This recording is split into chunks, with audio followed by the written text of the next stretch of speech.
Spelljammer Artemis. Okay, now people can hear you singing, Ryan. I don't care. That's I know fine. you don't. Let's have it. That's why I put it on, like, when everyone could hear you, so that people could listen to your beautifully sultry tones. I'm not the singer that Justin is, but I'll do my best. It's all you. Sing us a song. A sus song? Justin Yeah. can sound like he's got auto-tune A if sus he really song. wants to. A sussy song for all you sussy buckers out there. I only say these things to make James very upset. Why would James be upset over that? As he glares at me. Oh, I told him not to speak. Okay, here we go. Yeah, stop watching Squid Game, people, despite how much I adored that series, and start watching Space Game. Baby, nobody is paying us to say this, so. I don't need to be paid to say it. Yeah. Squid Game is my life. Well, I love Splatoon. good to see everybody here. I love Splatoon. Splatoon. Beautiful. Okay. What's up, y'all? How y'all doing tonight? Good morning. Somewhere. All of our other jammers that are out there. Llamageddon. Our Jimmy Jammers. I don't know what Llamageddon is, James. What's Llamageddon? Yeah, James, tell us about Llamageddon real quick before we get started here. John likes to tell me about bad movies. Is it like I don't like Birdemic? talking to him about bad movies. Yeah. Oh, dear. Oh, it's a real thing. It's then. my sister watched Velocipaster, and he hasn't stopped talking about Llamageddon ever since. Wait a minute, that's a thing, Velocipaster? Yeah, it's about like a Oh god. a pastor who gets turned into a velociraptor that fights ninjas. And Spoilers. Whoa, James, come on. I'm pretty sure that's all on the front cover, man. So like, Wait a I don't minute, want to hear it. Do they try to kill him with a freaking ninja sword? A freaking ninja sword. The question With is, a did he motherfucking pass ninja her sword. away? Oh, put him Hey, down. I haven't seen Velocipaster. My sister has, and now John is obsessed with it. Oh, can you ask her if they passed her away? Oh. Oh, God.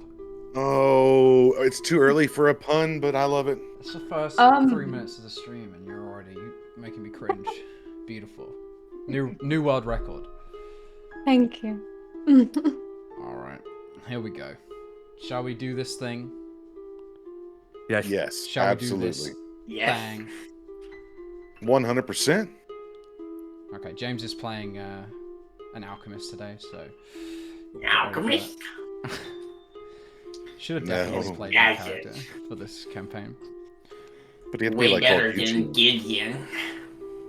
Okay, well, welcome back, one and all. Particularly to those of you who have seen the stream previous, the first 2 episodes to be exact. Thank you for returning and joining us for the 3rd episode of Spelljammer Tears of the Moon, a space fantasy themed campaign for Dungeons & Dragons 5th edition. Last week, the party got themselves in all kinds of shenanigans, namely flying a Spelljammer, meeting a new scaly friend, but without further ado, rather than having myself recap the preceding events, I will refer over to this week's log. I hope that this one is to everyone's liking as much as the previous 2. I, personally, as someone who has heard it already, can assure you it is a doozy. Who's it this week? Who is it this week? Place your bets in chat. 3, 2, 1. Here it comes.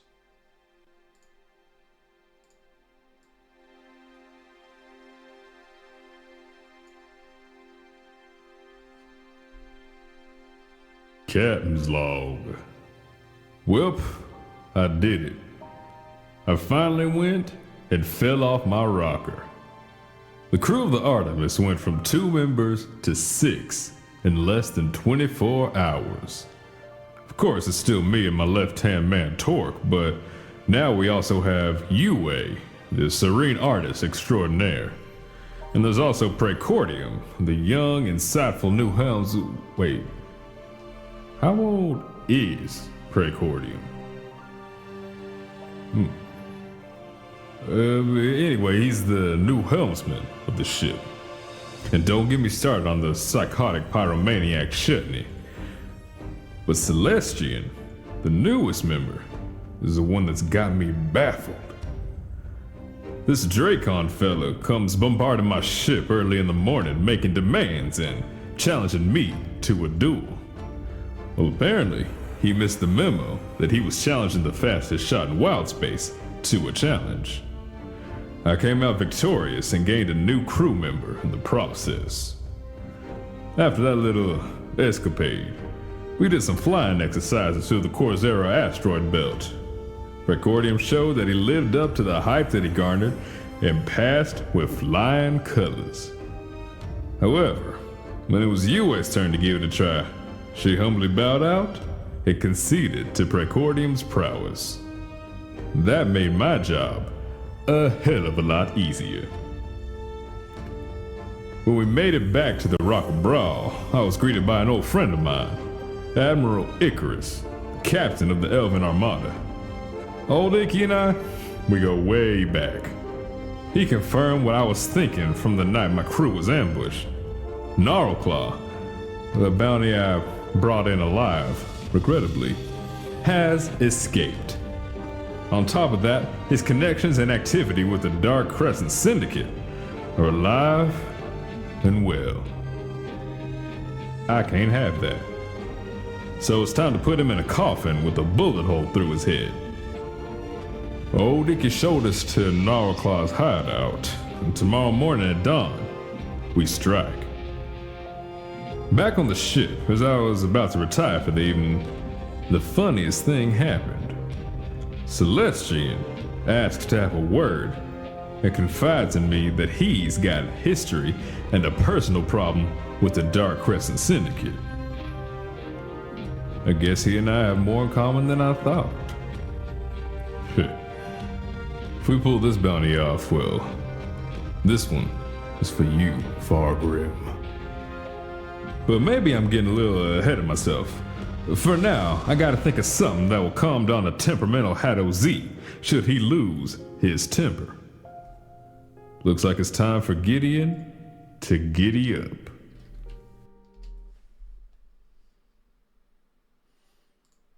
Wow. We're gonna play it again. No. It was good enough that I It was wouldn't so mind good. playing it twice, but One and done. I think Gotta fill that air time. Yeah, we're just gonna keep Captain's repeating it for the log. next 3 hours. Well, Well, people will just have to check I it out did on the it. VODs or on the I podcast and finally things like that. went And they can hear it again. and fell off my Apparently rocker. not, because it's playing The crew itself of- again, regardless of whatever I try to do to stop it. I can't. You can't silence Gideon. I can't stop the captain. This is his ship, and I am simply a passenger aboard it. Okay. Look at me. Captain now. You're the DM. Take it. It's all Oh, yours. Jesus. Okay. Well, I hope everybody enjoyed that. Any takeaways from the party after hearing Gideon's internal thoughts? Obviously not your characters. I had almost forgotten about the conversation with. I hadn't looked at my notes about the conversation you had with Celestian, so that's interesting. I forgot about that part. So, yeah, really can't wait to kind of get down in the dark. So, anybody else? No. Ready for more. Yeah. Yeah. So, well done, Justin. Thank you very much for your introduction this week. You put on a stellar performance, our resident theatrical. So, if any of you were in the vicinity of Justin's work, please do go and check out his show if tickets are available. Yeah, big congratulations. Oh, thank you. Are we plugging it? You Can I can plug it, dude. You can Plug plug your it. stuff, man. Sure. Yes, it's with Nashville Repertory Theater, 'cause I'm in Tennessee, and we're doing a production of Ragtime the Musical, and it's going to be done at TPAC, November 11th through the 14th. So for those of you So, in the yeah. Tennessee/Nashville area or surrounding states, please check out Justin. He just got the main gig, so we're all very proud of him here, and hopefully you can all. I'm like 2.5 hours. I can make it down there, buddy. You better. So I'll try to figure it out. I will. Yeah, I'll Yo. plan it with the wife, and we'll make our trip down there. Right? Let's do go. that.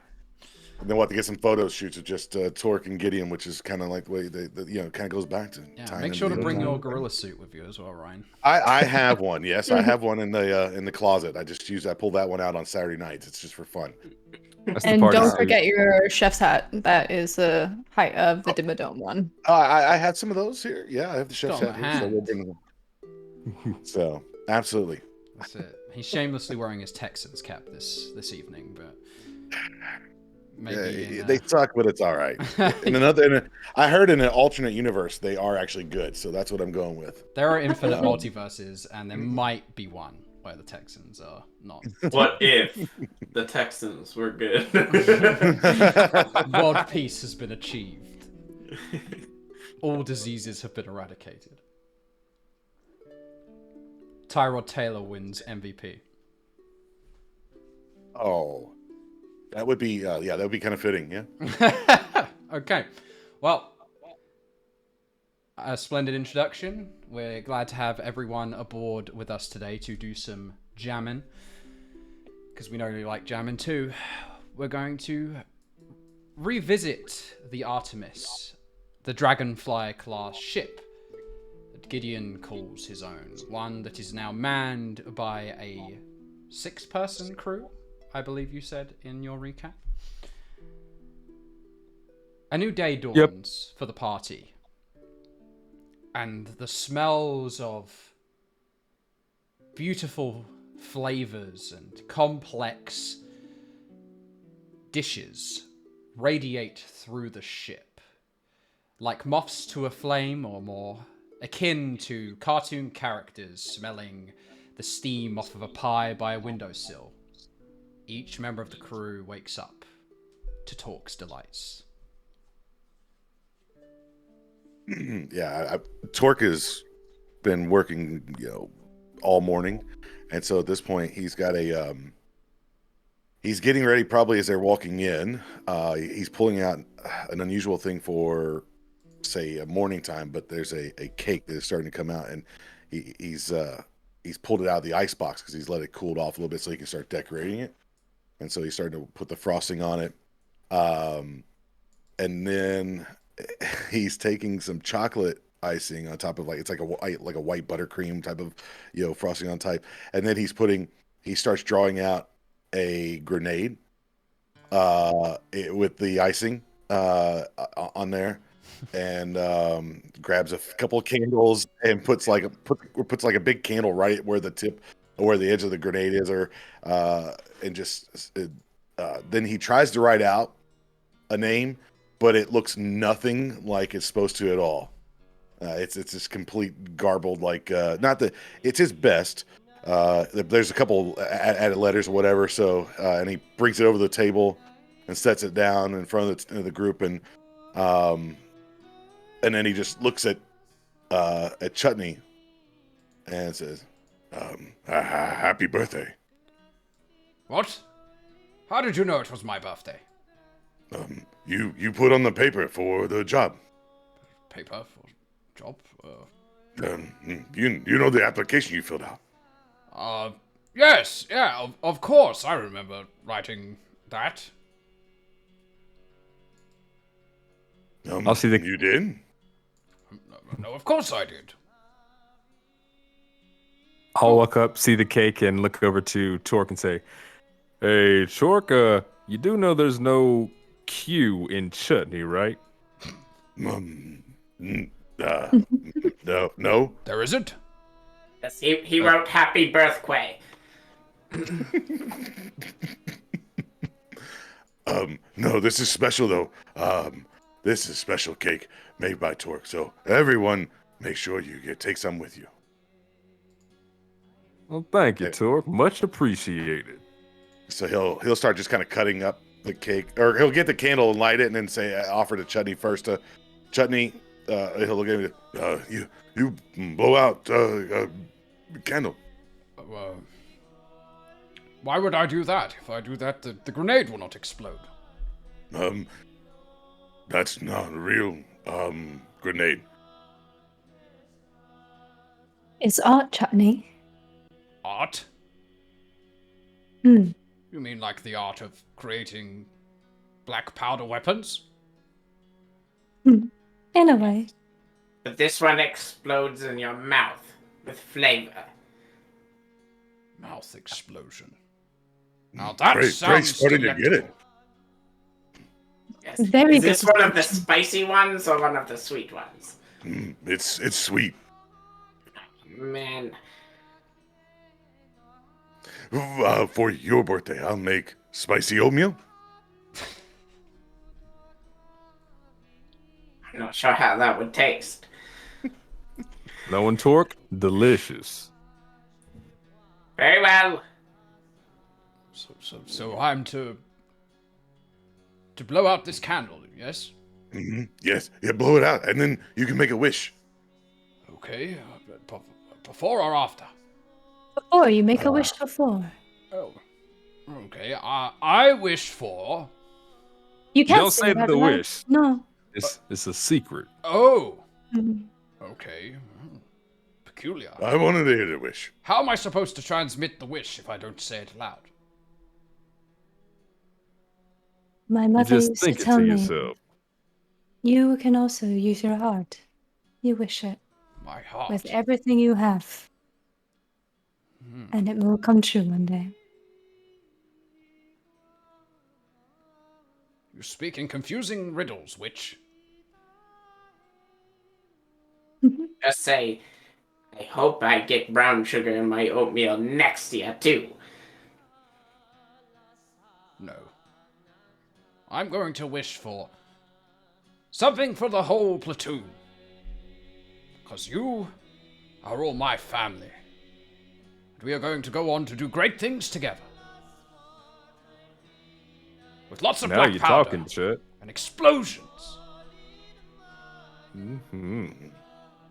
Sorry. And Prey's gonna go over and open up the window. Hey, you guys singing out there, could you keep it down?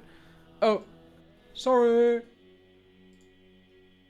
The traveling band of minstrels continues past. What a jerk. What I don't understand is who they're singing to. All right. Probably looking for some figgy pudding or something. I'm going to blow these candles out now then. Or one candle. Here I go. He breathes in. And then just expels all of the air through his nostrils onto the cake.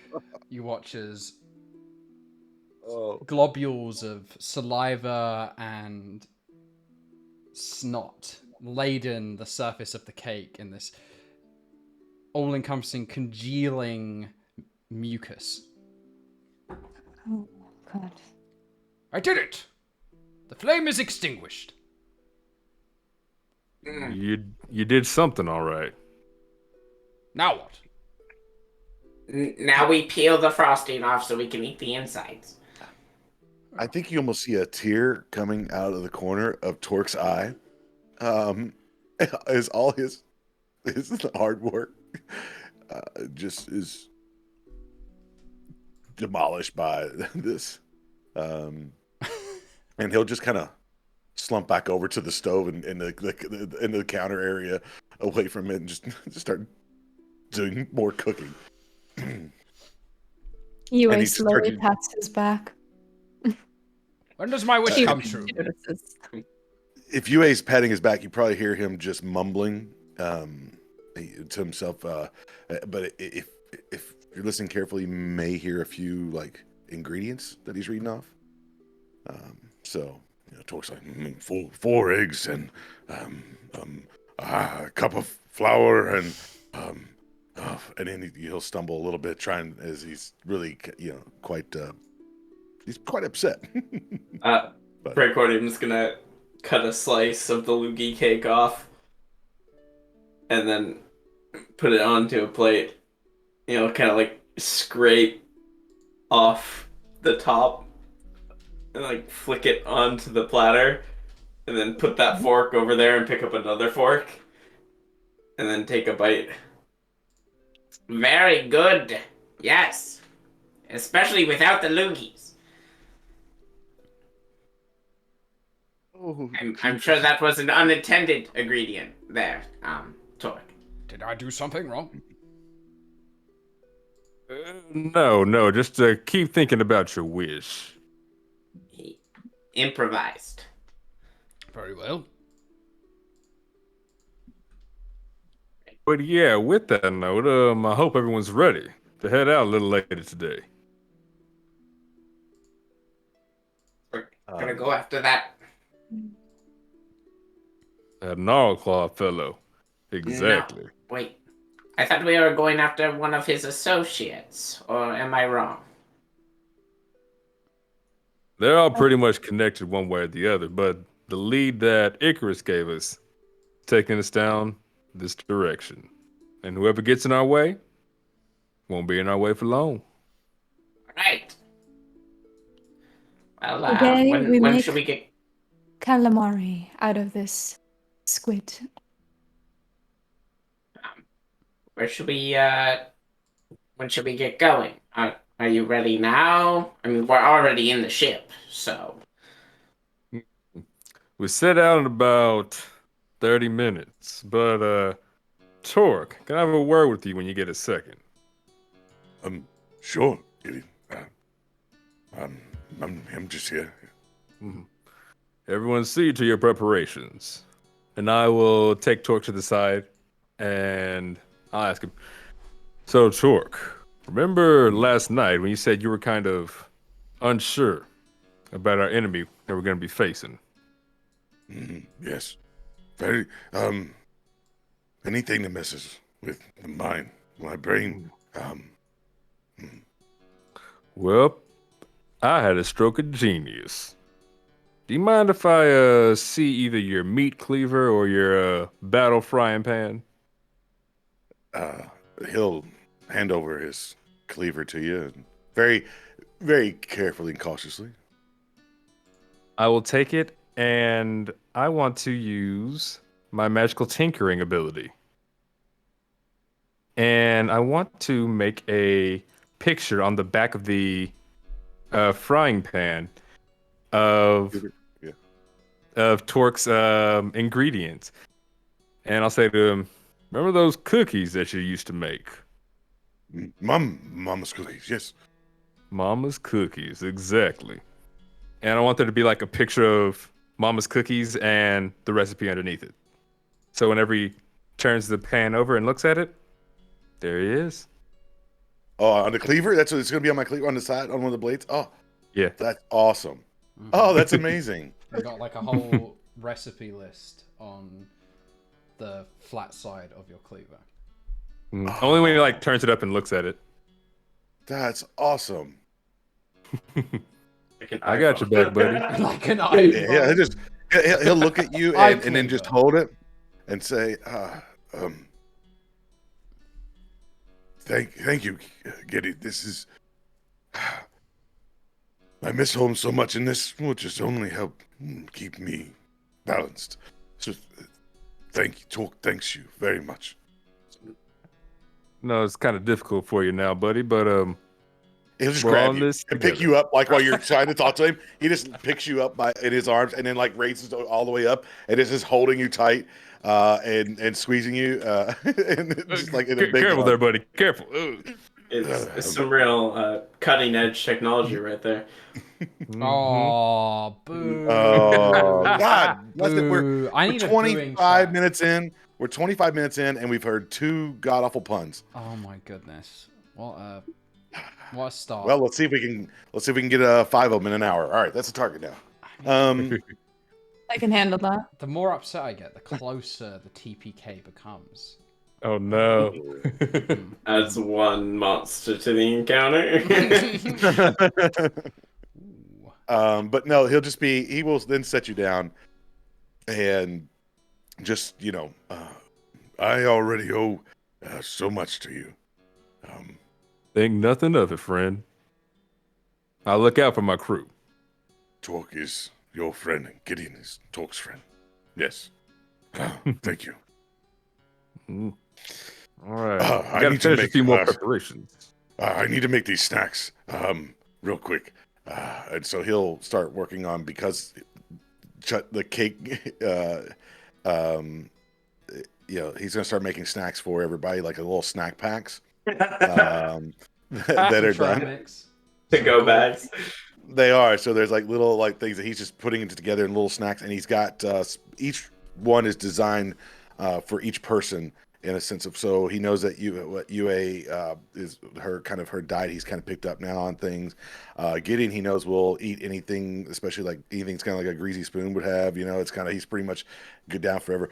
Precordium, he has taken and done a strawberry and blueberry like parfait type of thing that he put in the freezer that he's hoping that will stay all the way through, because he's frozen it, so that by the time he eats it, it'll be softer. Yogurt. And then, yeah, and then and then you chutney, made me a yogurt. yeah, I did. Made you a Go-Gurt. And then chutney, This stream he's is got not sponsored by Go-Gurt.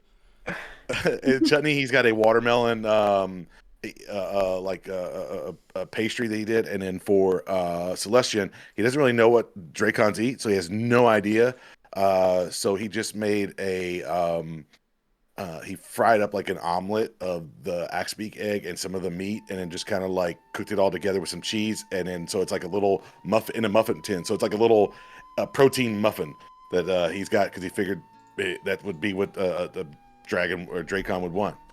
So, and then he'll just that's what he's doing his preparation for before they go. Okay. Does anyone else have any business they wish to conclude? Let's run it through in order. UA? She paid attention to the recipe that Torque was using to create the cake, and she snuck her notebook out and wrote it down really quickly, and she took that to her room for later. Okay, so UA now has the recipe for Mama's cookies written down. Precordium. Precordium is on the deck getting ready and doing yoga. Yoga. Downward facing dog. Okay. Rising Salune. Rising Salune. Brilliant. We're going to need a Precordium yoga guide at some point where James gets on You always need to start your day with yoga. Sounds something like Dargaz would tell you. Gideon. I'm mainly just tinkering with my thaumic weapon, and I put a certain red crystal loaded in there. I'm ready to go. Okay. Gideon, while you're preparing your weapon for the day, Chutney marches up towards you, stands to attention, and salutes his captain. Captain Gideon, sir. Chutney, may I help you? Seeing as it is the day of my birth, would it be unfit for me to request a day's vacation? Vacation? Yes, sir. You just joined 2 days ago. Yes, sir. You got some kind of special business? No, sir. Well, I guess we need someone to watch the ship while we're gone, so, I can do that, sir. I will not leave the ship all day. I do an insight check on him, see if he's hiding something. Go for it. And that is a 14. 14 on the insight check. Chutney comes across as incredibly keen to spend the day on the ship.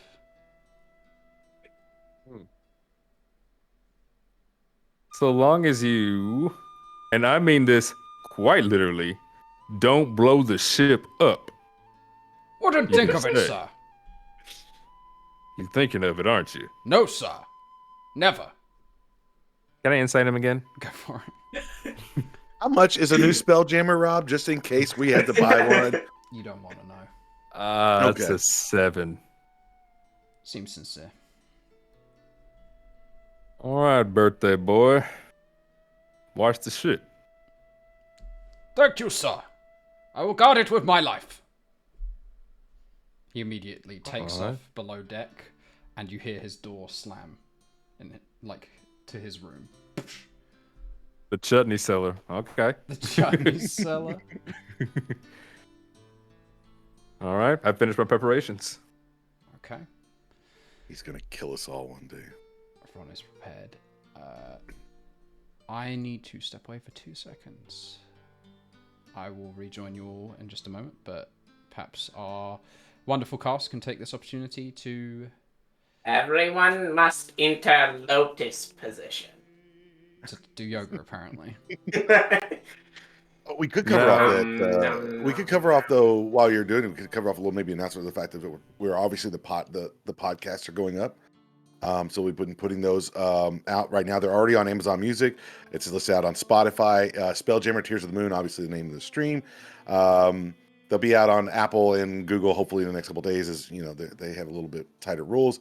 And then it'll be on any of your other Castbox or podcast addicts, anything like that out there. So look forward to it. If you just you want to listen to it again, especially if you want to hear Gideon's intro again like we had, or if you've missed some things you don't want to watch the vlog, or you want to travel, so you just want to pick it up and listen to us, and you think we're funny and just want to hear it again. But please, they'll know those are out there. We will start putting some links out, obviously, at the bottom of the page here and things like that, so you guys can see those quicker. But Yeah, Google was like, "Oh, this podcast has a sexy hippo in it. We're gonna have to really go over this one. We're gonna put this one off to the side." and Marcus is PG, because of the sexy hippo. Yep. So, also, by the way, just so you guys know, if anybody in the chat, Rob just had his birthday. So, if you guys want to wish him happy birthday in the chat, that'd be fantastic. So, and here he comes back. So we did. Yeah, it was a great time, everybody. And, that's how we do things around here. I didn't know I was that flexible. Thanks for recording. That yoga really helped. Of course. Okay. Well, now I'm done with my yoga break. Let's get back into this. So you're headed straight towards the false cliff on the side Crack my of head. Bra's edge. Okay. Crack my knuckles. You take Do a little bit more yoga. And then I sit down in my chair and lift off. You slump down, the coolest cucumber in the room. You lift after an hour of attuning to the helm, the ship takes flight, shunts into the air, leaping off backwards, as dragonflies do off of lily pads. The dragonfly then tilts, thanks to the manipulation of the wings by the wing bros, Wings! Celestian and Torque. There's no subtlety here, is there, Precordium? You are just whipping this thing around as hard as it will go, and straight into the illusory wall. Okay. Hey, Icarus didn't tell us not to. No, well, I mean, he knows how good you are. Yeah.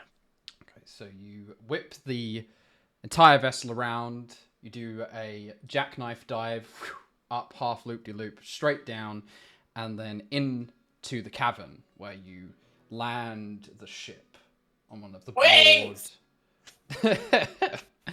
broad stony plateaus inside the Rock of Bra proper. Alright, our bards are no longer here, I'm afraid. Yeah. They Wait. Those damn singers are back. I thought I They lost follow him. us. I didn't serpentine They enough. stowed away on the ship.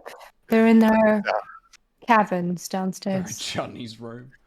It's like the South Park Yes. episode where they just keep having the Peruvian bands that just pop up everywhere along the way, or Mm-hmm. we have bars just randomly. Yeah. Yeah, mariachi band just randomly pops up in our Artemis. Or Chutney stole them from outside and brought them in. It's without an us noticing. accessory that comes with the ship. If you pay 10,000 gold extra, you get a like at Like a home- sound system. Yeah, sound Or system. have get a your own birthday. bard crew. Yeah. Why not? Their band name is Bluetooth. I love them. Okay.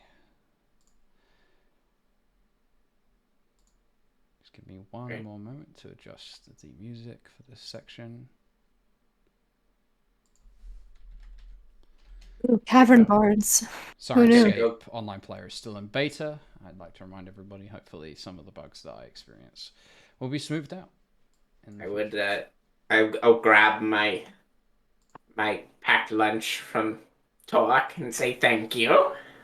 Yeah, Torko just kind of like standing at the Yeah. exit, just handing out a little sack lunch Yeah. to everyone. He'll have it, and we'll have it with both hands as he walks out the ship. Have a good day at school.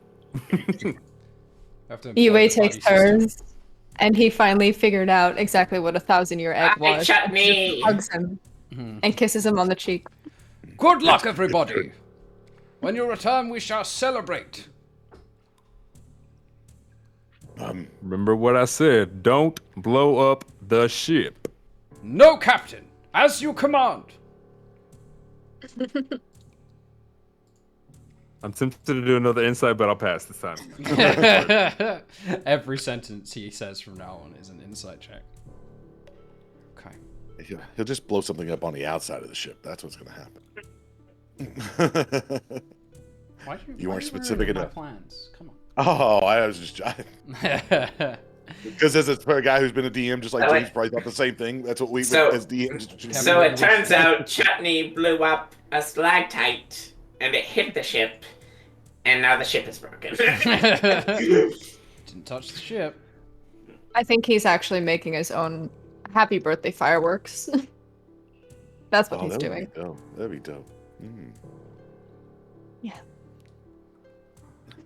I guess as we walk down, we come down. What are we kind of seeing? I mean, it's if I remember, it's just we're in the Underdark, right? So it's like a cavern, and there's just the dripping water and things like that. So, or... beneath the surface of the Rock of Brawl is a sprawling expanse of cavernous hallways that meander and splinter into hundreds, if not thousands, of thoroughways. It is a system so very complex that many of the areas of the under-asteroid still remain unexplored, despite the existence of societies on the surface of the Rock of Brawl for many hundreds of years now. It is a haven, a veritable nest of thieves, monsters, and aberrations.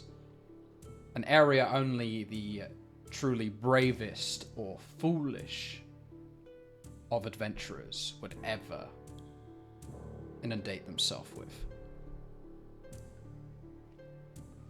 And we're 2 for 2. I think Torque will then look at Gideon and, do you know where we're going? He said there was a pathway to follow, so let's look for that pathway. Okay. So from where you guys are stood, as I mentioned last week, the cavern that you entered is incredibly wide enough to fit a Spelljammer, potentially 6 times the width of the Artemis down. It's a wonder that this illusion has concealed the existence of this chamber for so very long, and the tunnel continues downwards until there is an incredibly steep drop-off, a hole that sends down into the core of the under asteroid, the bottom of which cannot be seen to the eyes. It's so dark. Captain, should we not take the ship with us? Icarus said ship couldn't quite fit, so we gotta do this on foot. Icarus actually said that it would be incredibly dangerous to do so, just in case something were to detect the ship, because ships are not easy to hide, whereas you as individuals are. Do you see a staircase or a footpath anywhere? Do we? Roll a perception check. Perception says Not 14. Okay, with your 14, you see across the gaping chasm is a dark tunnel, one that is born into the side of the hull. It looks like it continues deeper and slopes gradually downwards.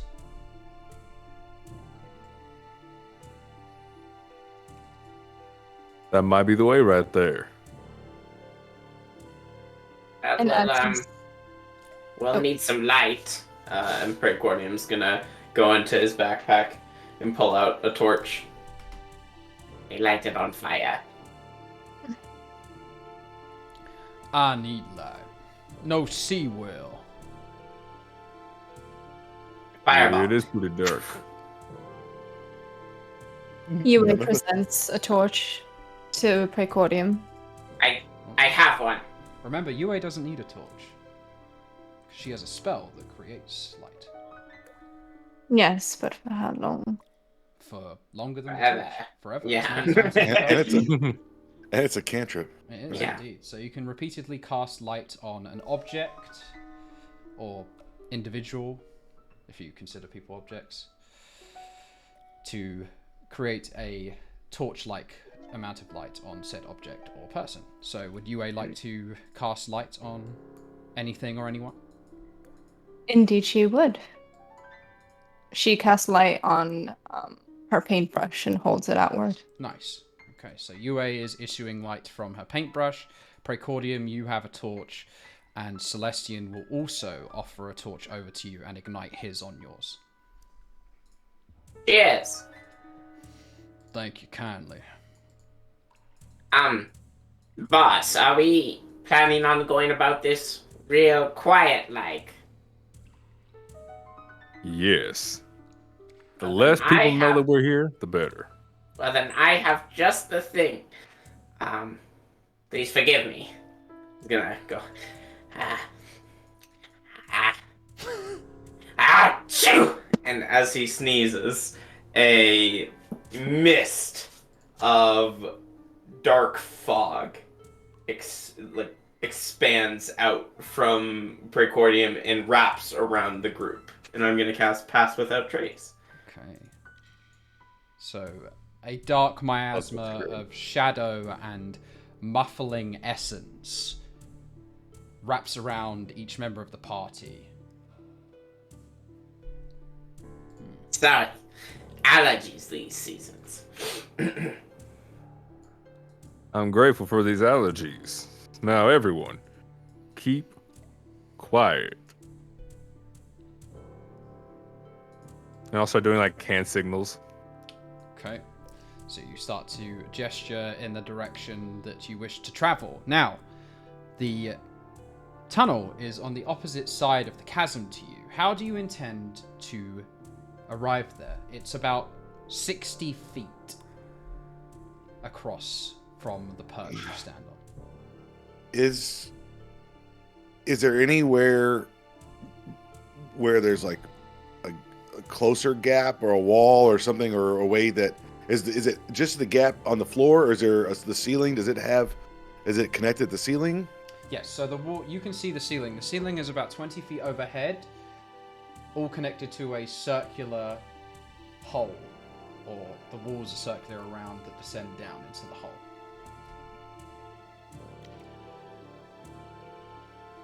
So, I guess Torque will look at him and go, I can scale if you want, and then take rope across with me, and you hold one in, like the time we did in the gardens.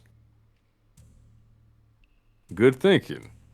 Are you sure you'll be okay scaling up this? Because you say it's about 20 feet? So it's 20 feet to the ceiling, but the bottom of the hole is out of sight. It's incredibly deep. If Torque were to fall down the hole, it would probably not end very well. Gonna be near the edge of the hole. Okay. I can catch him if he falls, but he'll go all the way down. If you try to catch him and he falls, you're also going all the way down. No, I have this cool thing. They just invented it. It's called magic. What the hell's that? I waggle my fingers, and there's a magic spell that catches him, but he'll go all the way down. He won't die, but he'll be just down there, wherever that is. Then Torque just has his own adventures way down in the abyss. Bye, Torque. Torque in the abyss. Captain, What you want? I take rope, tie round waist, tie the monkey. He climb, he fall, I hold. Torque, not a monkey. Celestial And I will cocks respect his head you to the side. to not call him one. Furry man. Better? Yes, Torque. Or dozing. High dozy. Okay. That's a dozy. But you do have a point there. You are a pretty hardy fellow, so Strong. Strongest in tribe. all right. Let's give it a try. And I will look over to Torque and cast guidance on him. Okay. All right. So Torque's gonna tie that up. Do you need me to make sure my knot's tight? I mean, I figure as a sailor, I probably have really good knot skills. Like a. Yeah, your knots are going to be incredibly sound. Thanks to your nautical experience, you tie a series of lashings around yourself and Celestian before you feel confident in taking to the wall. So naughty. Oh God, that's three. Okay, That's three. Okay. Or James threw in, that's a dozy. I didn't even want to address that one. And then I was gonna say not tickle, but that one was a bit. Oh well, now there goes more monsters. All right, so then Torque will start scaling and grabbing a hold of the wall and reaching into the stalactites and find footholds along the way. And I'm assuming you want me to do some kind of skill check on that, huh? Do you have any abilities that would allow you to climb better than other people? Well, as a Hadozi, we are skilled climbers. It's racially, we are gifted with that because of the fact of using both our hands and our feet, and we have a climbing speed. Got it. Let me pull it up here. I have to remember what because we obviously had to convert all this stuff. Mm-hmm. And Why do Also, you think since I it put is a big wall in front of you? This was all just to show off your skills. since it is like 60 feet across, I would take a section of my rope, like probably 20 feet, and add it to the 50 feet to be like Okay. a 70. Make a 70, give them 5 feet of tying off around each other. Mhm. So yeah, I have a racial and I have a climbing speed that's yeah. It's only 30 feet from my climbing speed, but I can move. I'm nimble and everything like that. I mean, that's why Torque also enjoys sleeping in the hammocks, right? That's right. So using his prehensile feet and strong palms, Torque begins to scale the wall with ease, like a monkey or an ape in the treetops. What would you like me? Do I need to use Nothing. You have a climbing No. speed, so there is no risk of you, unless something were to, I don't know, push you off of the wall. Oh man! Well, Torque's just moving and looking around as he goes. He's obviously looking to grab for sturdy holds. 'Cause he knows what to do. Obviously from the courses and training courses and things he had to go through back in the gardens. So yeah, he's just gonna move across. Okay. And successfully, without cause or issue, Torque manages to scale the wall to the other side, where he then holds the rope taut. Now this is the part I didn't think about what we were gonna do once I was over there. I just knew that I could get over. Now we monkey across. Oh. Part of me was kind of thinking that you were gonna like tie the rope up like at the top, and we were gonna swing over. Oh dear God! Indiana Jones style? I think that is way more dangerous. Let's do it. So my thought was actually what I had envisioned was I could tie off the rope onto a stalagmite at the other side, and creating like a slack line, that people do. Okay. And then Torque could maybe shuttle people across, except for until we get to the Dracon. He has no idea how to do that. Okay. So you're going to use your proficiency of knots once again to tie the rope off onto a stalagmite. So one on the floor, not on the ceiling, because that would be bad if you put it on the ceiling. Yeah, I did. Yeah, that's why I said Stalactites go down, mites go up. So Might, because you might trip on it. Yeah. There we go. And tights hang tight to the ceiling. God damn it! That was. Are you saying people had to put your hands up and see which one said L, so that you knew what was left as well, or is that? Yeah. Okay. So the rope is taut. Celestian is going to continue to lean back on his side of the rope to keep it nice and tight. So then Torque will monkey across as he goes on all fours and comes across on it, and then we'll look at someone who wants a lift. Me. Oh, come on, blue man. Come on, Prey.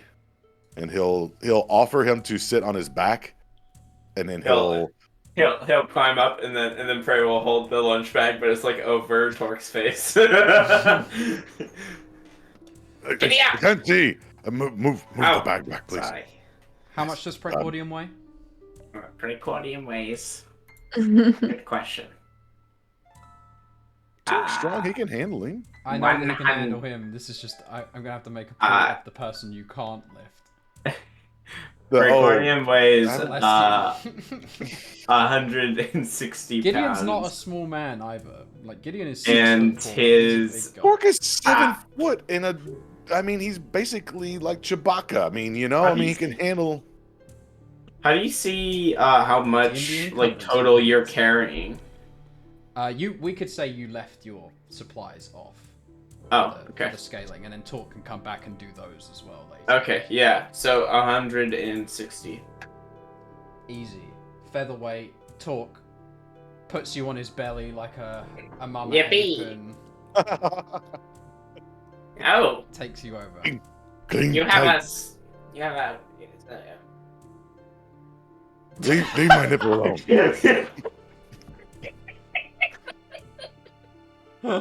That was my nipple. Stop. Oh, sorry. I thought it was a flea. Do we need to have an HR meeting? I was trying to prune you. That kid's strange. We learned that we must prune our classmates. Time and place for nipples. 我不要，不，no. No. Leave mine Don't alone. have none. So he'll just. Did Precordium just say he doesn't have any? What do you mean? Of course I don't have any. I'm me. I'm Precordium. The first thing I think of when I hear precordium, I think, I bet he don't have no nipples. No Well, nipples. see, look, and he pulls his shirt up. It's Just, no canon nipple. now. I don't have any. HR meeting as soon as we get back. Why? I want to know who is the I didn't know that we HR were going to manager. discuss the deep nipple lore of the stream. What? Today. You asked HR University. manager. Chutney's the HR manager. Oh God. I don't know about that one. We'll find one. We have to get another member of this crew. No. That's be a good job for UA, probably. Yeah. She's gonna have counseling sessions. I was With about to say she doesn't want to have conversations about your nipples. Anyway. So then Torque will just set. He'll wrap his arm underneath and just pull and pry precordium off as they get to on the other side, and just set him down like Thank you. a small child. That was I'll be fun. back. Bye-bye. Yes, bye. Remember, I'll catch you with magic if you fall. Yes, yes. And he'll move across and just kind of glance back and he likes prey, but he still thinks he's weird as well. There's unusual things that go on. He doesn't understand him.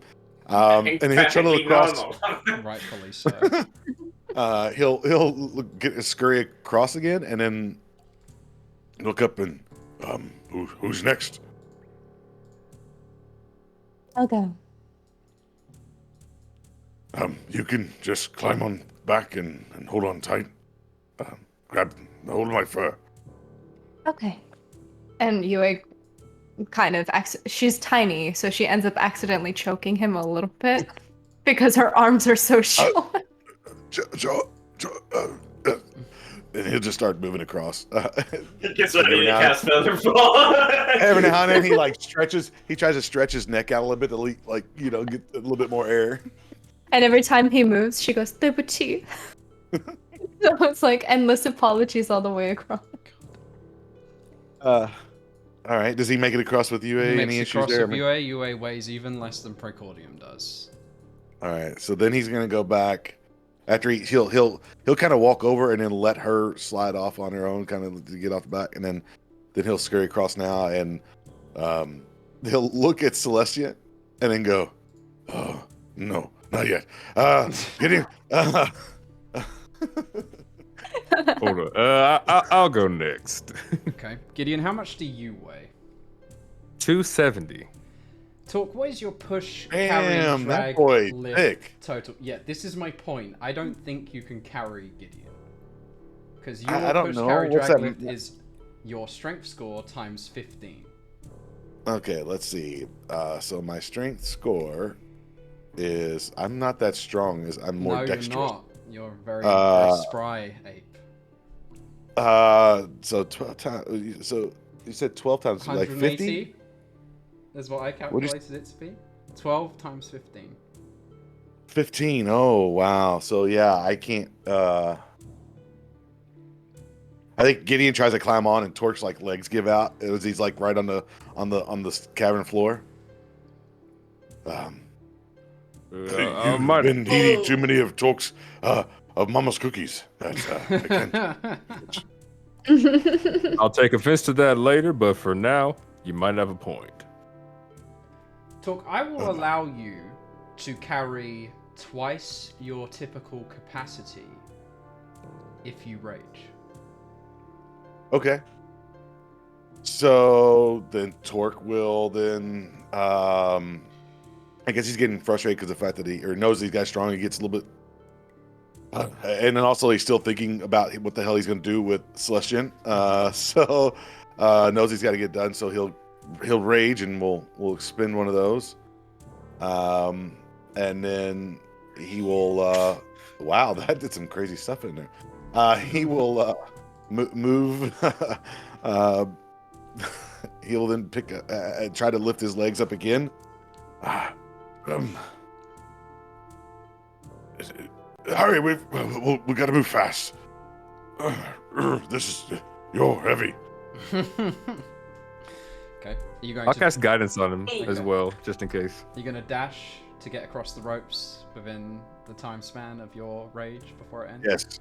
Okay, Yes. so for UA and Precordium, you watch Torque almost like slide down the ropes. He like throws his weight off, grabs a hold with both his hands and feet, and careens down the rope before dumping Gideon off on the other side. Just in the nick of time before he fell down the chasm. We're not watching. We're playing 剪刀石头布, which is rock, paper, scissors. And I taught him in Mandarin. So you just see us squatting down, like, playing. Torque, did you do your yoga this morning? That was quite impressive. No, I don't like yogurt. And he'll go, I don't think I can get big boy. I'll shout out to Celestian. How much you weigh? 800 pounds. I'll weigh this many. That's a lot. Oh, it's a shout out.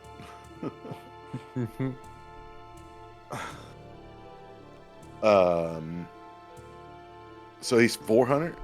He weighs 400 pounds. He's too heavy for me. He's got an equine build plus the torso of Yeah, a jacked yeah. dragon man. Well, this is where Maybe he Torque could is just not telling watch us the to figure this rope, out. I guess. Don't know. Hey, Hadozi. Yeah. Yes. Think Rock hold me? Knots. Yes, very strong. All right. And at that point, Celestian leaps off of the side of the Oh. ledge and is going to attempt to swing across and down towards the wall on the other side. God. Oh. He does so, and he will take 3d6 bludgeoning damage as the rope swings him like a pendulum into the wall. And he will attempt to like catch himself using all 7 of his limbs. Torque will just look down and then start trying to help pull the rope up. He will start pulling himself from the other side. It's You like take the, the paintbrush. 7th and it's limb like- is. His tail. Gotcha. Oh. He's got 2 arms, 4 legs, and a tail. And a tail. Yeah, totally fine. Makes sense. Justin, I got I it. don't know where you were going with that, Right. but I was curious. I was his like, does he tail have a limb? third Maybe- arm? Maybe a third arm. Maybe he has strong teeth. oh god. Amazing. Yeah, his We're good. head My mind just went down latches the on gutter. there, you know? Oh my god. Innocent question. Does he Innocent make question. Yes, he made it. He did. When he crawls up, you do see that his hands and claws on his feet are slightly cut up. Slamming into Has the my walls. rage ended? Yes, your rage would have ended the turn. Oh, damn, gone. Okay. But we have someone else who might be able to help him. I'm trying to get my sheet up. Okay. Looks like you got what we call an ouchie. UA does some healing. Okay. How does UA heal Celestian? She heals him with healing word. Okay. What's the word of the day? What's the healing word of the day?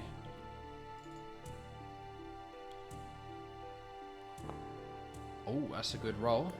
So That's like, that will be 8 healing for Celestian. And he took 11 damage earlier. He did take 11 damage on the swing around. UA, what do you say to heal Celestian? She pats him right on top of the wound. 下次不要搞. Which in Mandarin translates to don't do that again, or next time don't do this. Like a mother chastising a child. Thank you, fair lady. Feel Okay, better she- now.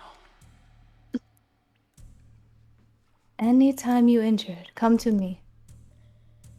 Noted. We go. We go. Now, how we get back, let us worry about that later.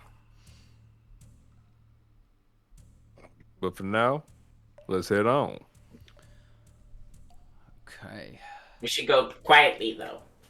I think we'll take the rope and remove it, and then I want to tie it off, or leave the one part that's on the side right there, and just untie it from Celestian, so it's kind of like they're ready for us if we need it. Okay, if you return to this point. Very good. And I like the quietly idea. Big on the quiet thing. I don't guess our friend is probably good at being quiet since he's a 400-pound.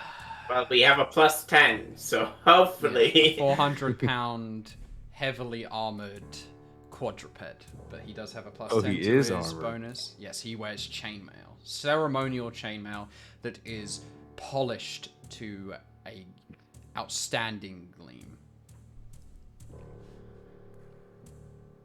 Okay. Yeah, every step is. Yeah. If you are all attempting to stealth through the caverns, please roll me a stealth check as a group.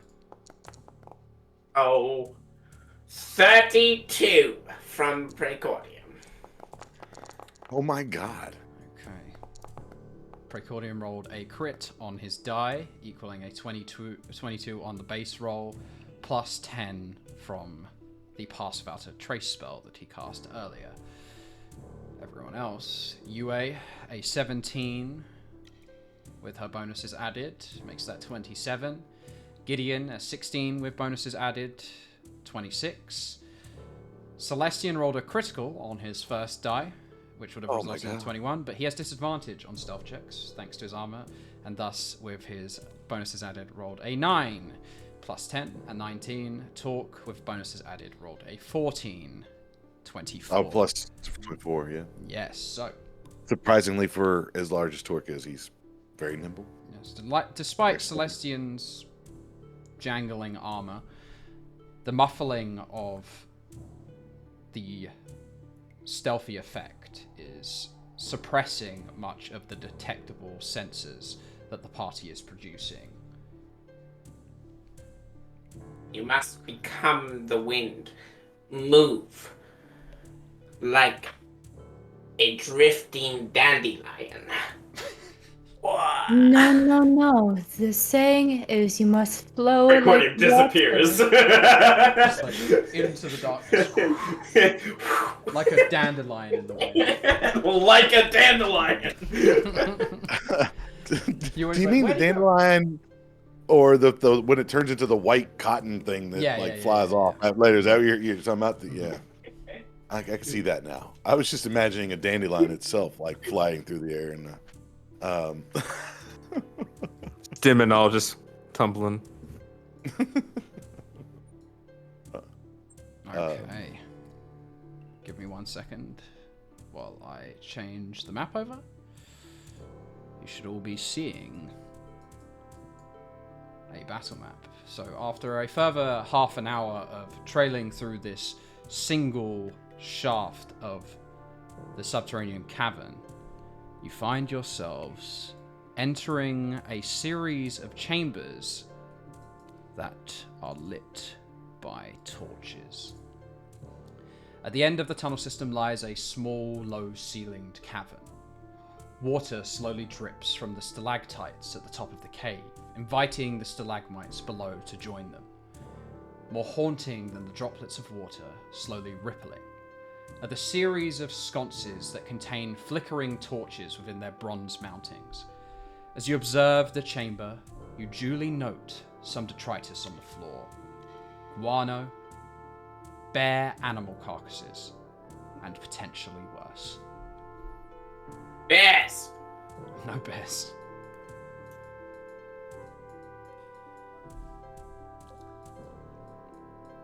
All right, everyone, remember, stay quiet, don't get caught. Precordium's gonna bend down with a little vial and scoop up some of the bat guano. Nice. You may proceed forward as you so wish, fair party. Tor's gonna look see if there's any mushrooms laying around. Okay. Roll me a perception check. See if Oh Torque yeah, that's checks any. Tor's so good at those. We'll see what he does here. Okay. Actually, he's not bad. He's got proficiency in it He for does. whatever reason. And with the 16, he gets an 18 on the total. That's a good roll. Torque does check around the room, and he does manage to spy an array of mushrooms growing out of the fertilized cavern floor. There are tall, skinny stalked mushrooms with bulbous blue orb heads. There are also thick strands of mycelium that line the lower surface of the walls. In addition, there are occasional streaks of lime green lichen that run the length of the ceiling and upper hall. I think Torque's just gonna start gathering a little bit of each one, Okay. and then tucking them into his satchel. Yeah, probably a handful of each one. Nothing too crazy. And then I'll wait to investigate later on them. UA Gideon. searches around for some florals and anything that could be turned into an ink or a color of some sort. Okay. Roll a perception. White. Look at all this shit. Wonderful dyes they make. So UA with your 11 becomes a 15 on your perception check. You watch Torque as he starts milling around the cavern, picking handfuls and clumps of funguses, and one such clump of fungus takes your delight. The phosphorescent lime or almost jade lichen you think could be ground down into a beautiful paste. Is this something he already took, or is there more? There's more. Okay. So UA flutters off and starts packing them into her bag. Okay. UA will harvest some lichen. Is that like him? Oh my god. That was 5. That was 5. We're full of them tonight. Dead. Yeah. You're dead. That's it. Last straw. And I'm in the same house, so. No, not like that. Not in real life. Jesus. Oh dear. Oh god. Oh, Yeah. Oh god. No. And Gideon will start to look around to see if there's any booby traps. But first, he's gonna cast guidance on himself, and then look around for booby traps. Okay. Come through Why is it perception. whenever somebody says booby traps, I can only imagine from Goonies and the kids saying booty traps the entire time. Okay. Gideon rolled a natural 20 on his perception check, which results in a 22 when all bonuses are applied, bar the guidance. Let me get that guidance real quick. Roll that guidance. And oop. That will be a 3, making for a total of 25 on the check.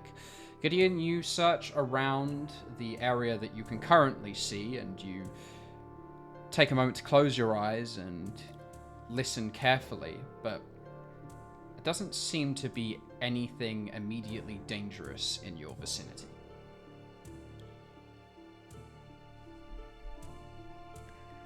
I think the coast is clear, but if y'all are done picking flowers, let's head on. Hold on, I need more bat shit. Oh, God. Precorium is scooping up vials of bat guano. This is I'll start to move immensely ahead. powerful, you know. UA turns to him. Very good for mascara. No. No, you wouldn't want to put this on your face. I'll show you later. You'll see. And I'll show you this later. Yes. No, you're not getting any of this bat shit. It's all mine. Not sharing. Okay, so the party... Gideon duly takes his place behind Celestium where it's safe. Advances towards the open chamber to the north. You see to the northwest a large hole carve its way into another expansive chasm. To the west is a very thin tunnel that trails off into darkness. and to the east is a median-sized tunnel in between the two to the west and northwest. That's The large east tunnel. and then north. Sorry. Does- The does, large uh, tunnel doesn't look almost man-made. You can roll a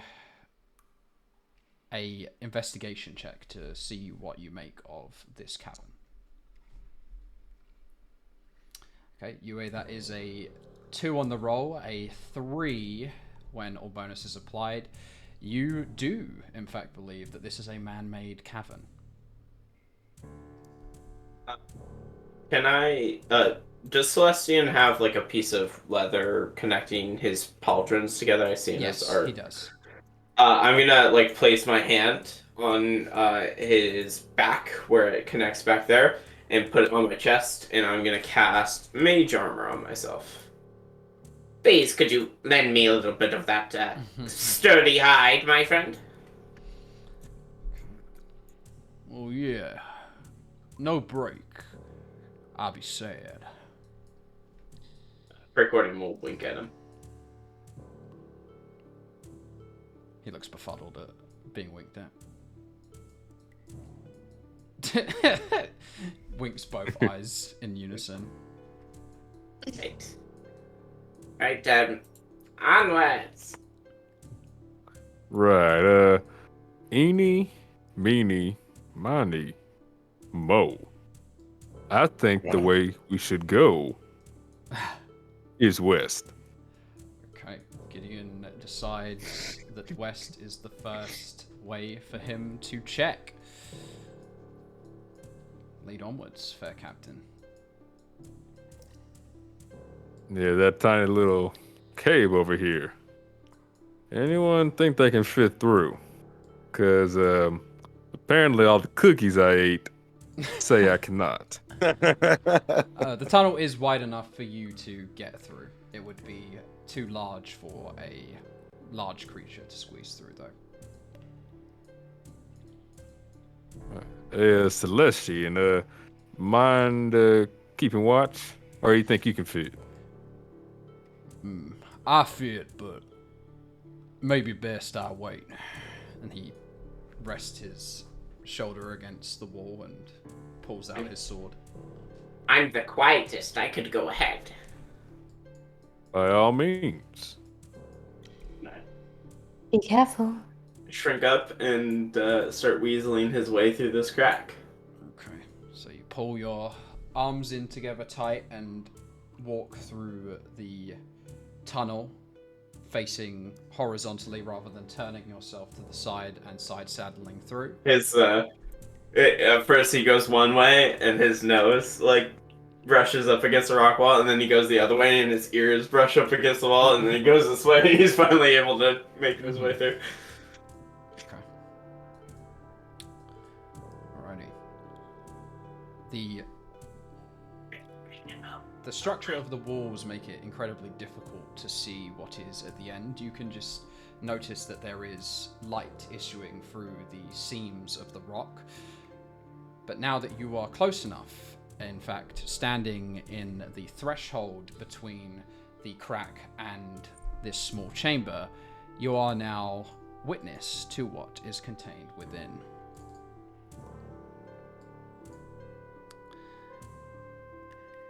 At the end of the claustrophobic tunnel is a small chamber. As you round the bend, a putrid, almost acidic vapor burns your nostrils. At the center of the cavity lays the smell's source. A bloated, rotting horror that resembles the decaying husk of a huge arachnid with the neck of an eel. Do I know what kind of creature this is? Roll an Arcana check. One moment, I am going to change the music. Roll an arachna check. Arachnid check. Oh, you read 6. That's 6 puns. 6, God. Exceeding expectations is So what we we do. roll a 16 on the roll equals 18 with the bonuses applied for Praecordium. One moment. You better pray for his life. What? Okay. This thing's real dead. But if it's a spider, it might have babies. There we go. Wasn't this the conversation we had like a while back about like arachnophobia and what was it, 8-legged freaks and stuff? Yeah. I'm deathly afraid. Too many eyes, too many legs, very hairy. Don't like it. Stop talking about Rob like that. He has a name. Right here. Okay. I was just waiting to see who took the joke. It was gonna come. It was gonna happen, right? Setting it up. Okay, Precordium, you recognize this horrible aberration as some form of the alien spider-like race known to all of those who frequent the wild space realms of the known crystal spheres, the Neogi. Neogi are typically small, 8-legged creatures. Their heads contain cat-like eyes that reflect light from dim sources. They have a incredibly hairy, stifled abdomen that looks something akin to that of a large wolf spider. But from the torso extends a almost scaled insectoid eel's neck, on which perches a vicious antennaed snarling head. What you see before you, though, is no typical Neogi, and with your 18 on your Arcana, I will tell you exactly what this is. This is a swollen, 20-foot tall Neogi, known as a Great Old Master. To you, it looks as though this Neogi has already expired. Long dead. But you can see on its side are bulbous pouches, Ow! almost ready to pop.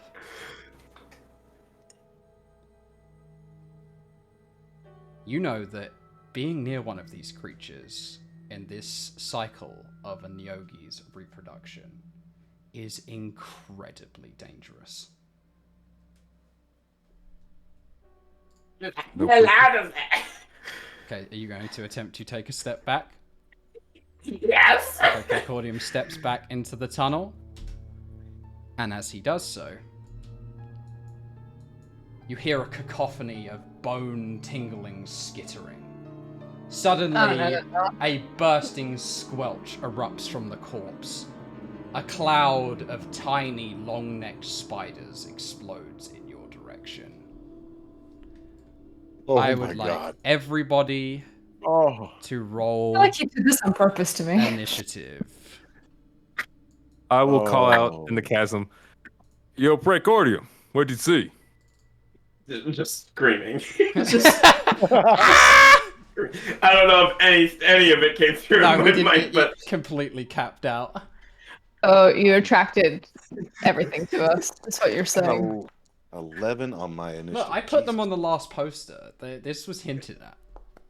oh my god, I should have failed on this. so gross. We knew it was coming. I mean, it was one of those we knew at some point. Spelljammer Oh. classic. Oh, that's so gross. Anybody ever seen the god awful? They did the Lost in Space that they did with Matt LeBlanc and those guys in like the 90s. It was awful, or maybe it was early 2000s. And there's like a scene where all these like little spiders are like coming out of this thing, and I'm like, oh, but they're like alien like metals,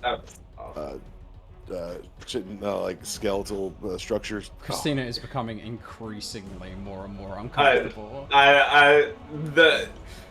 The bursting description that Please you gave stop Rob was describing awful. it. I hated You're that. welcome. I hated that. You're welcome. Oh, No, All I can think about is the movie The Thing, where the guy's head falls off and has like spider legs. And Spoilers for people who Oh, haven't seen the thing. spoilers. Yeah, I mean, it's how old is that movie? Sorry. not before you're Which born, Rob. one? You're I a was gonna child. watch it. Nah. I was gonna watch it tonight, but then I saw the stream. Never watch this stream again. Spoilerinos. I'm so One Not out of the 10 race. not stars. one of our characters. All right. and not Well, one- guess who is fortuitously first off the mark in order? Yue on a 20.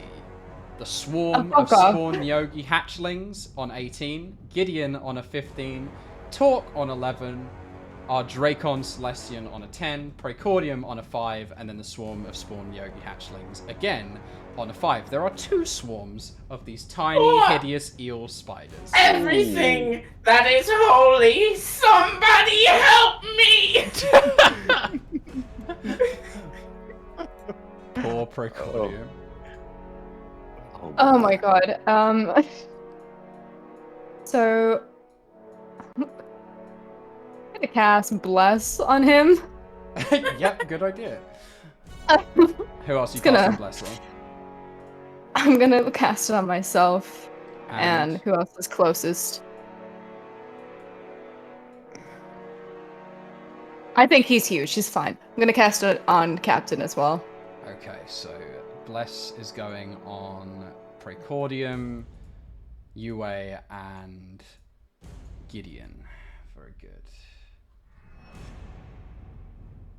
Do you do anything else? Would you like to move?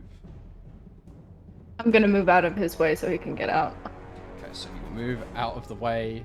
In other words, Christina is going to hide away where she can't see these horrible creatures. Spider. Okay. The cloud of tiny Neogi come skittering towards you, Precordium, and Don't! into your space where they start writhing all over you, climbing up your legs God. and into your clothes, Get off! attempting to Get bite off! into your flesh. Oh! That That's a good misses. roll. But Oh, thankfully, 19 poison! they've Oh only my... just been born, so their 10 is not good enough to pierce your skin. They're nibbling on you, gnawing on you. It feels so incredibly uncomfortable, like there are tiny little tingling burns all over your body. Oh, not where my nipples would be!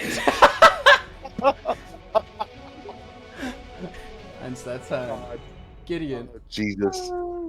Stop. Would Gideon be able to like actually see the skittering at this point? If you move to the space in front of the tunnel, you would be able to see straight down it. Yes. You didn't tell me we was dealing with Neogis. I can't hear James. Every time he screams, it just cuts out and we see him going on camera. Well, Neogi, please. Me! Let it be known that I'm enjoying this massively. Alright. He'll just look over and he'll say, Neogi, please. I deal with many of these in my years. Oh my And god. I want to take a shot. I think I might have broke raw. Have you been saving that joke for a while? Is that something He's been you so have? desperate to see Neogi. He's been holding it in. Let's roll attack, yeah. Let's do it. Let's shoot these space I want spiders. to shoot a group that's like not like So on at him. the Would I be able to feet see of- different? Yeah, they're crawling all over the Yes. place. It looks like there is at least 20 of these spiders in each swarm. At least I don't hear Noki anymore. Oh god. I'm so hungry. Okay, and 19. Phew. That'll hit. Perfect. And It would have bless as well. I will add your bless to your sheet.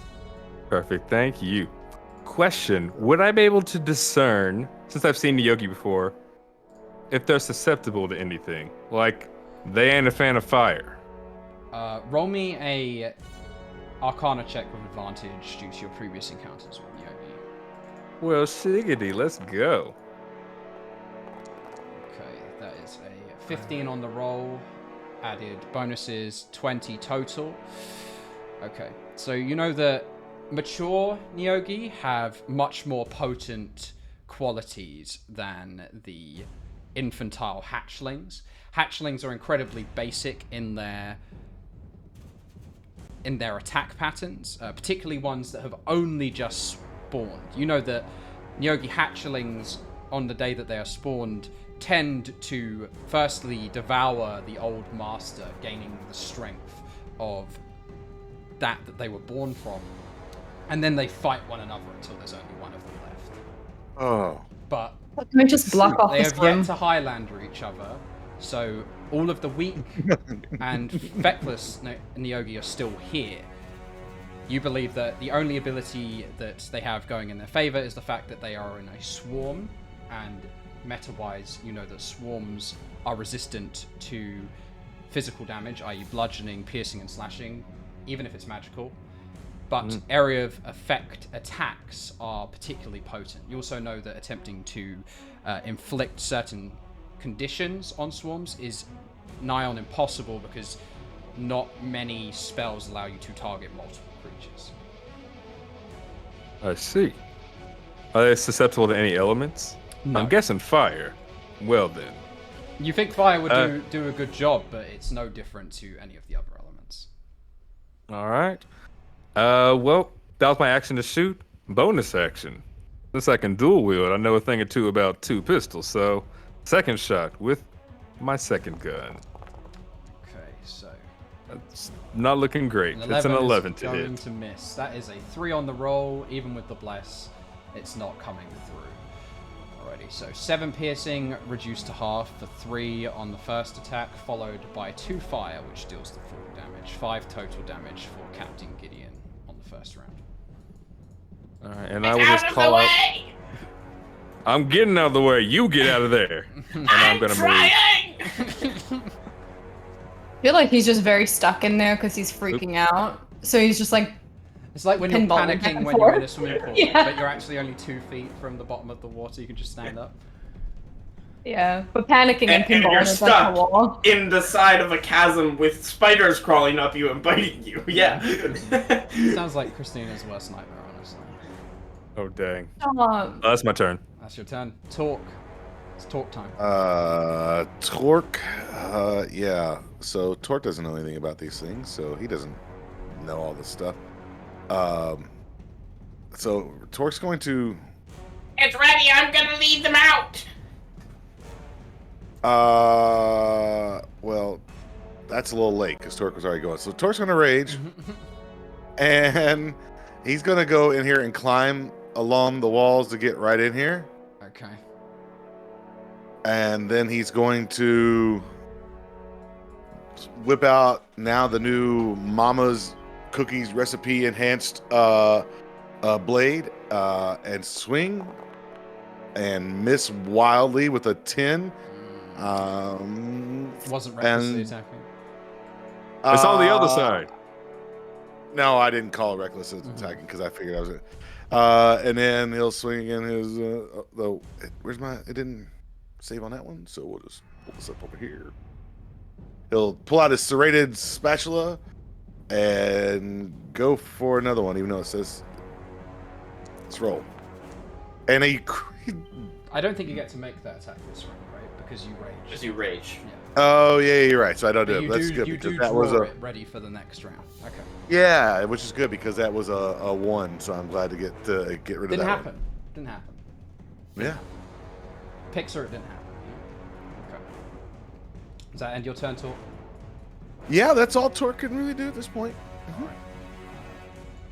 Well, Celestian doesn't have many options here, so he is going to sheath his longsword, and with his action, he will draw his halberd from his back and twirl it over his head as he joins the cluster in the middle of the hallway, blocking Precordian's escape yet further. Ah! Well, Torque's kind of like on the ceiling side, so It's, I mean, I it's guess incredibly small. It's only about Oh. 6 or 7 feet tall, this tunnel. So Yeah. difficult Sorry, terrain Prey. for Precordium to run through, but there should be enough space for him to escape if he desires. He's got to crawl through Celestian's Yeah, but legs. now I don't want to That's leave. his seventh limb. Yeah. Knuckles. Don't hit the 7th limb. It's a trap. Was he not able to make an attack this turn? Did he have to draw the halberd with his action? he had the longsword already drawn, so he used his full action to sheath and then draw. Man. Alright, I'm gonna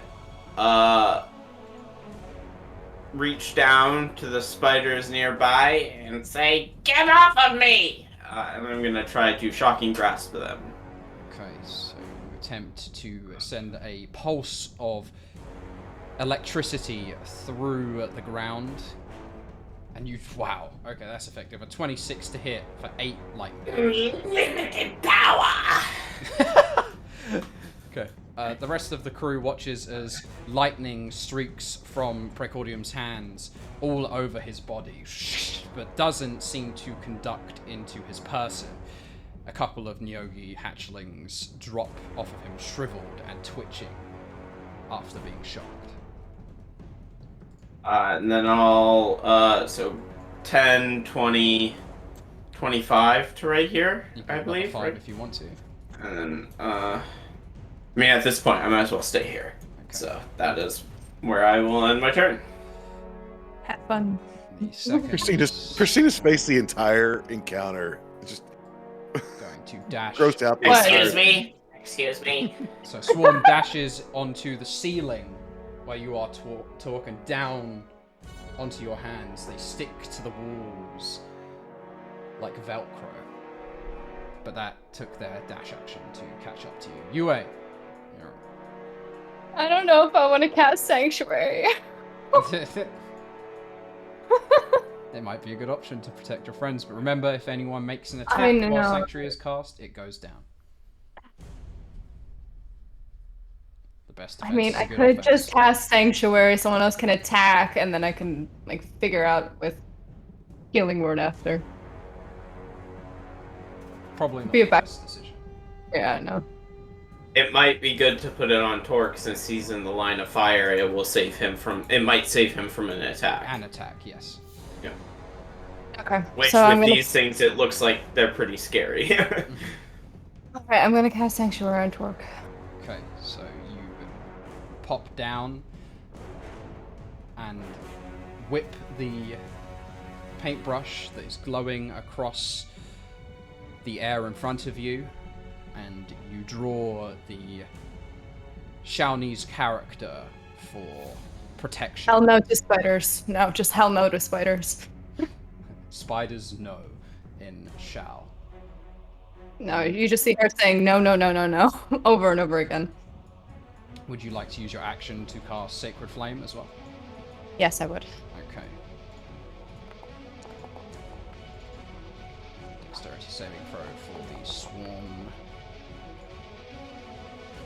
They pass. the anxiety They with scatter spiders, I'm away forgetting their from spells. the light that appears on the top of the ceiling, crawling further down onto Torque's body. Okay, the swarm of Neogi hatchlings are going to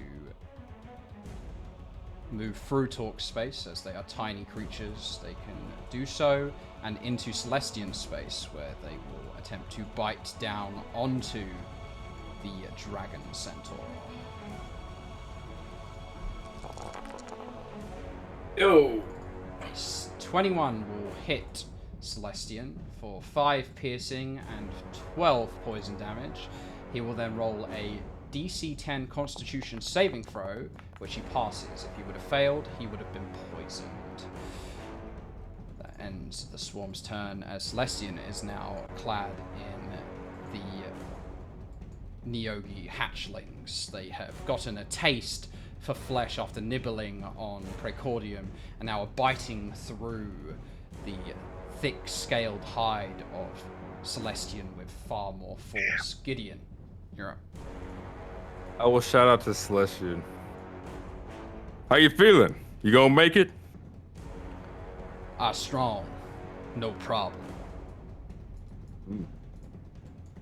And would I be able to get a clear shot at the ones that are on Celestian?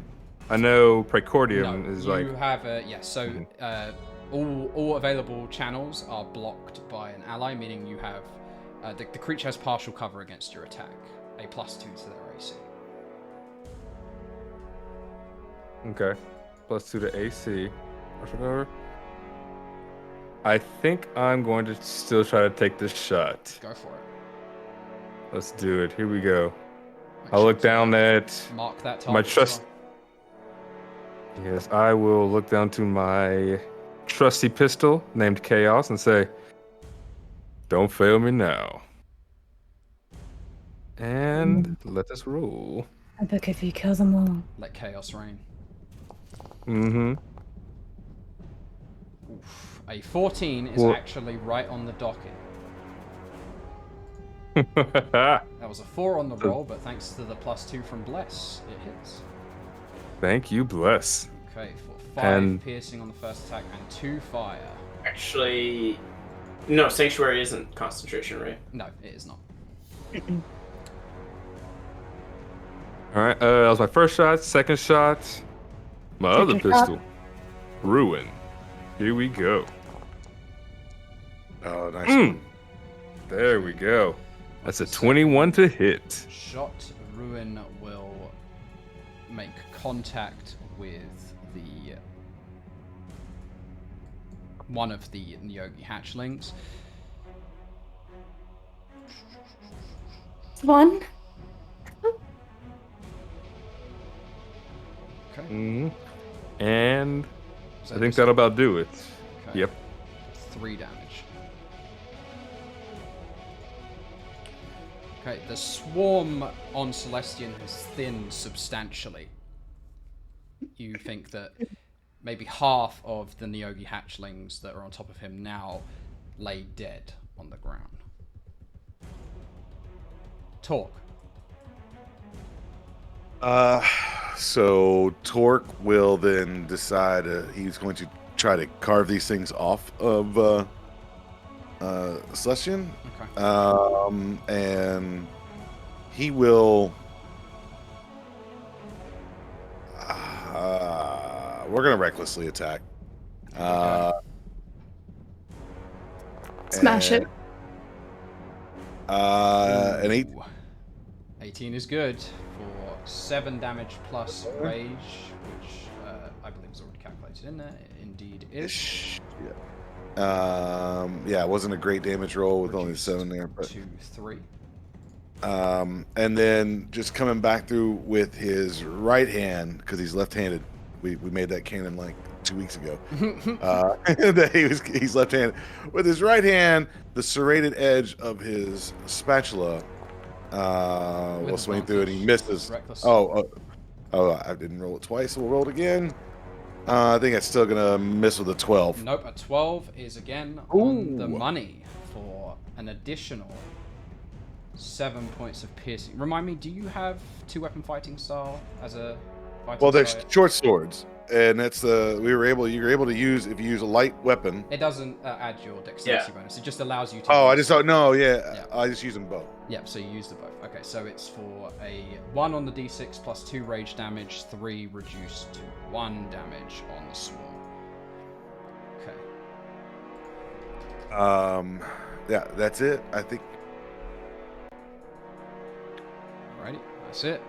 The Dracon Celestian will spin his halberd around across his 7 limbs before bringing the head down on the swarm still at his feet. Here we go. He gets to make 2 attacks. One with his halberd and one with the claws on his feet. Okay, we'll target the creatures. Roll a halberd attack. Regular to hit.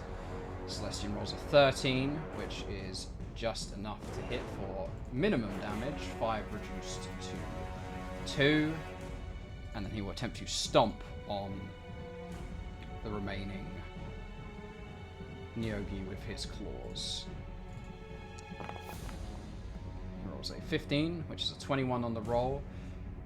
You roll max damage on the d6 for 10 total, reduced to 5. The Neogi swarm is now incredibly depleted. Only 3 of the hatchlings remain around. Celestian, Praecordium, you're up. I'm going to try to grab all 3 and put them through the electric bug shocker. Bros bugs effort. No. Are they wearing metal armor, he asks? No. They're biting at my fingers. You reach down, they all kind of jump up. Ah! I guess I have my turn. Okay. The swarm on Torque are going to attempt to bite at his legs and feet. Oh, they're on me now? Advantage. There are always some on you. There's a whole swarm on you and a whole swarm on Celestian. They would have advantage. They do. Right, because I reckless. Yeah. So a 12 on the first roll. The 17 Oh, they is definitely hit on higher. this thing. For 21 to hit, 5 piercing, reduced to 2 because of the rage, but then the 19 poison is going to hurt as these tiny little terrors inject your body full of this fetid, tissue decaying poison. Roll me a Constitution saving throw as well, Torque, to see if you are poisoned by the bites. I would doubt that with a 22. 22. Let's go 22. Talk strong. UA. I really want to guiding bolt those 3 and just blast them. Do it. So as Yue casts guiding bolt, she paints a flamethrower and unleashes it. Jesus. Wow. Because what she a is so bitch. tired. All the This guiding bolt yeah. rolls have been insane. Okay. So She UA, doesn't like spiders. UA, with all of her hatred for these vicious little arachnid eels, Stop unleashes a spectral flame that's head morphs into that of a snarling myth dragon that then in its jaws picks up the 3 remaining Neogi in the swarm, eviscerating them, turning them to ash. A 25 to hit for 19 radiant damage. That's just showing off. Hey, I was gonna do that. Does that end your turn, Yue? Yes. Gideon. Crazy. Clever. All right, so so the ones that are still on our Dracon buddy, They're dead. they're not the ones that were.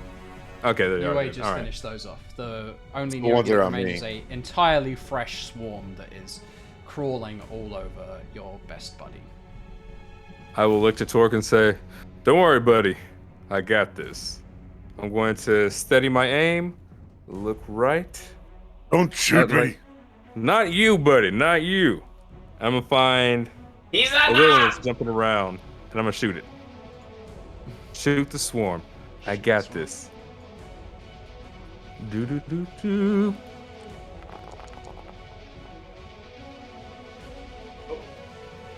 Okay, an 18 is most certainly going to hit.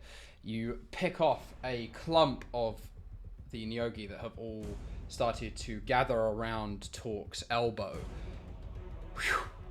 The bullet whistles past, takes off the very tips of Torque's hairs, but does clear out 4 Neogi hatchlings. 9 reduced to 4 damage on the piercing, an 18 to hit, 2 fire as well. Why couldn't it be follow the butterflies? And with a swift action, after my first shot, I bring my other arm around. We're shooting with ruin, getting rid of the last little bit. Look at you going all Pathfinder on us with the swift actions. I've actually never played Pathfinder, but hopefully. Or free. An 11, though, is going to miss. The crowd in front of you, as Torque kind of jostles as he sees the bullet swift past him, he is now being blocked by Celestian and Praecordium's bodies. You shoot just over Praecordium's double-domed skull. The wind It goes whistles past his head. right through the valley. the two domes, but misses Torque, and thereby the hatchlings crawling on top. That's my turn. Okay, Torque.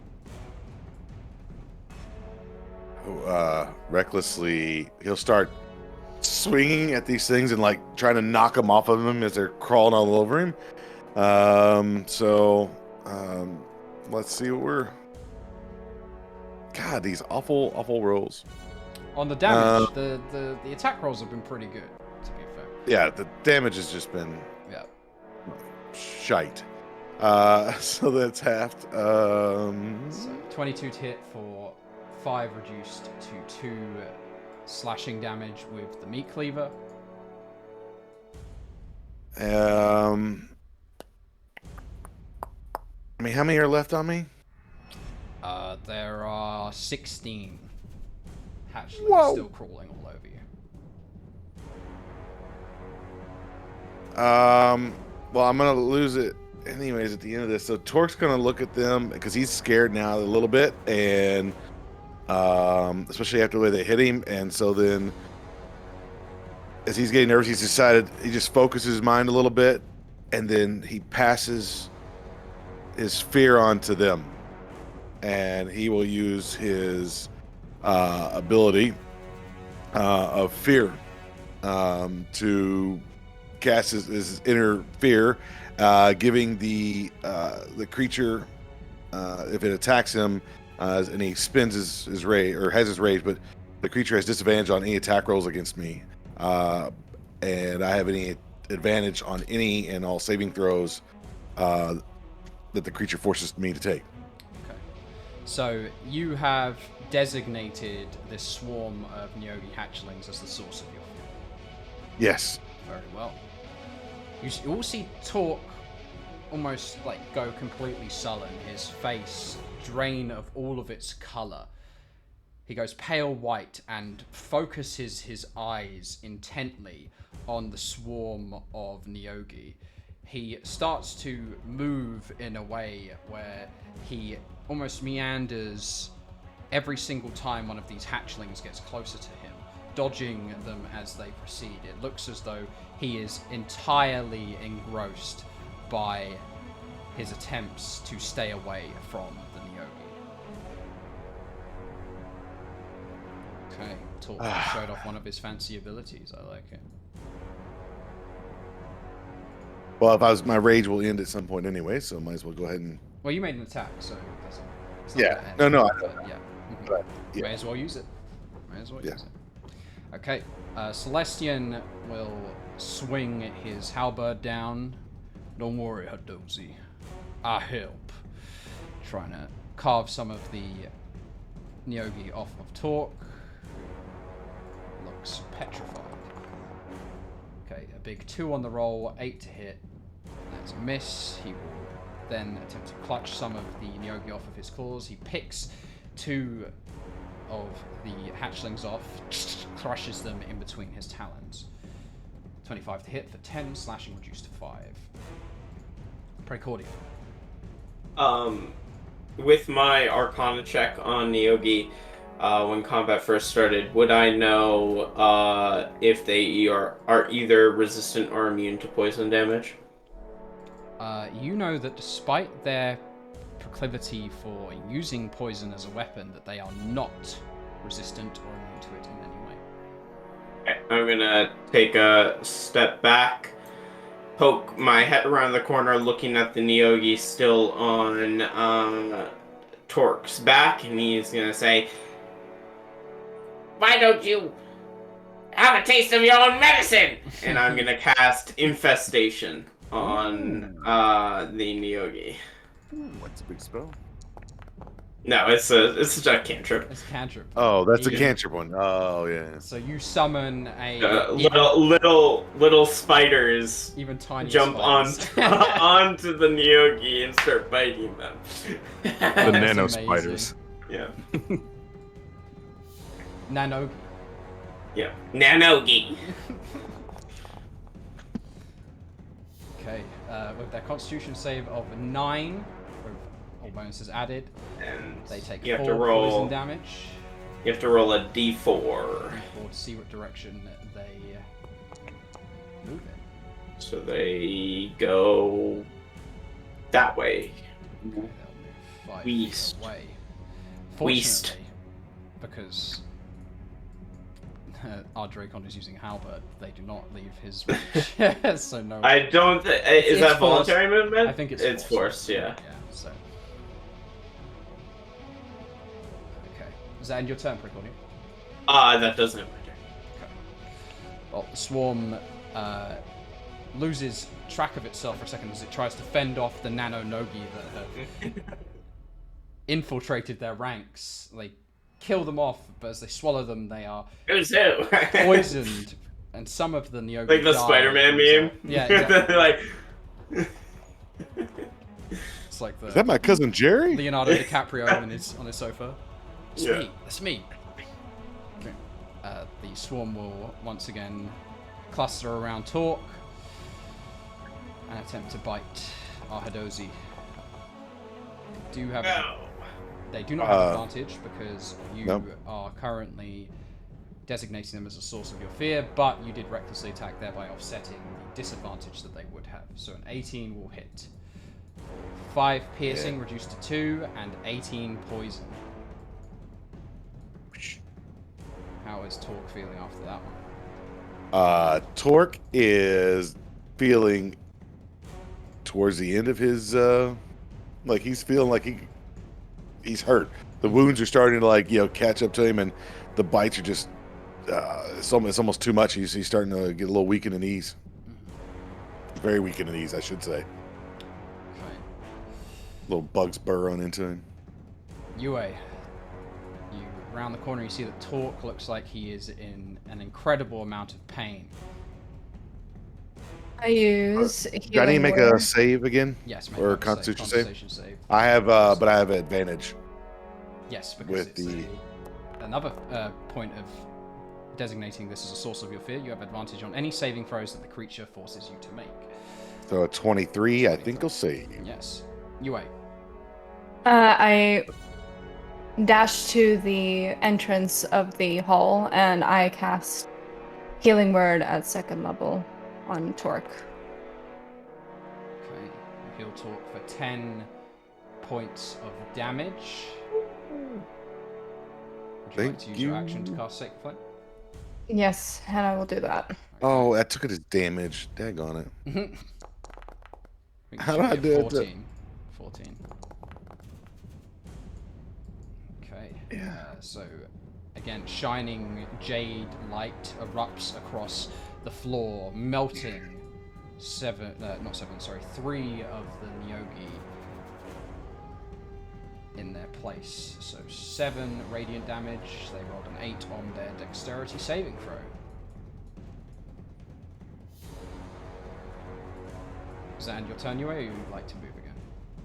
I'm gonna move out of the way. Okay. Gideon, gotta save your boy. Yeah, I will shout to him, Torque, can you move out of there? Not right now.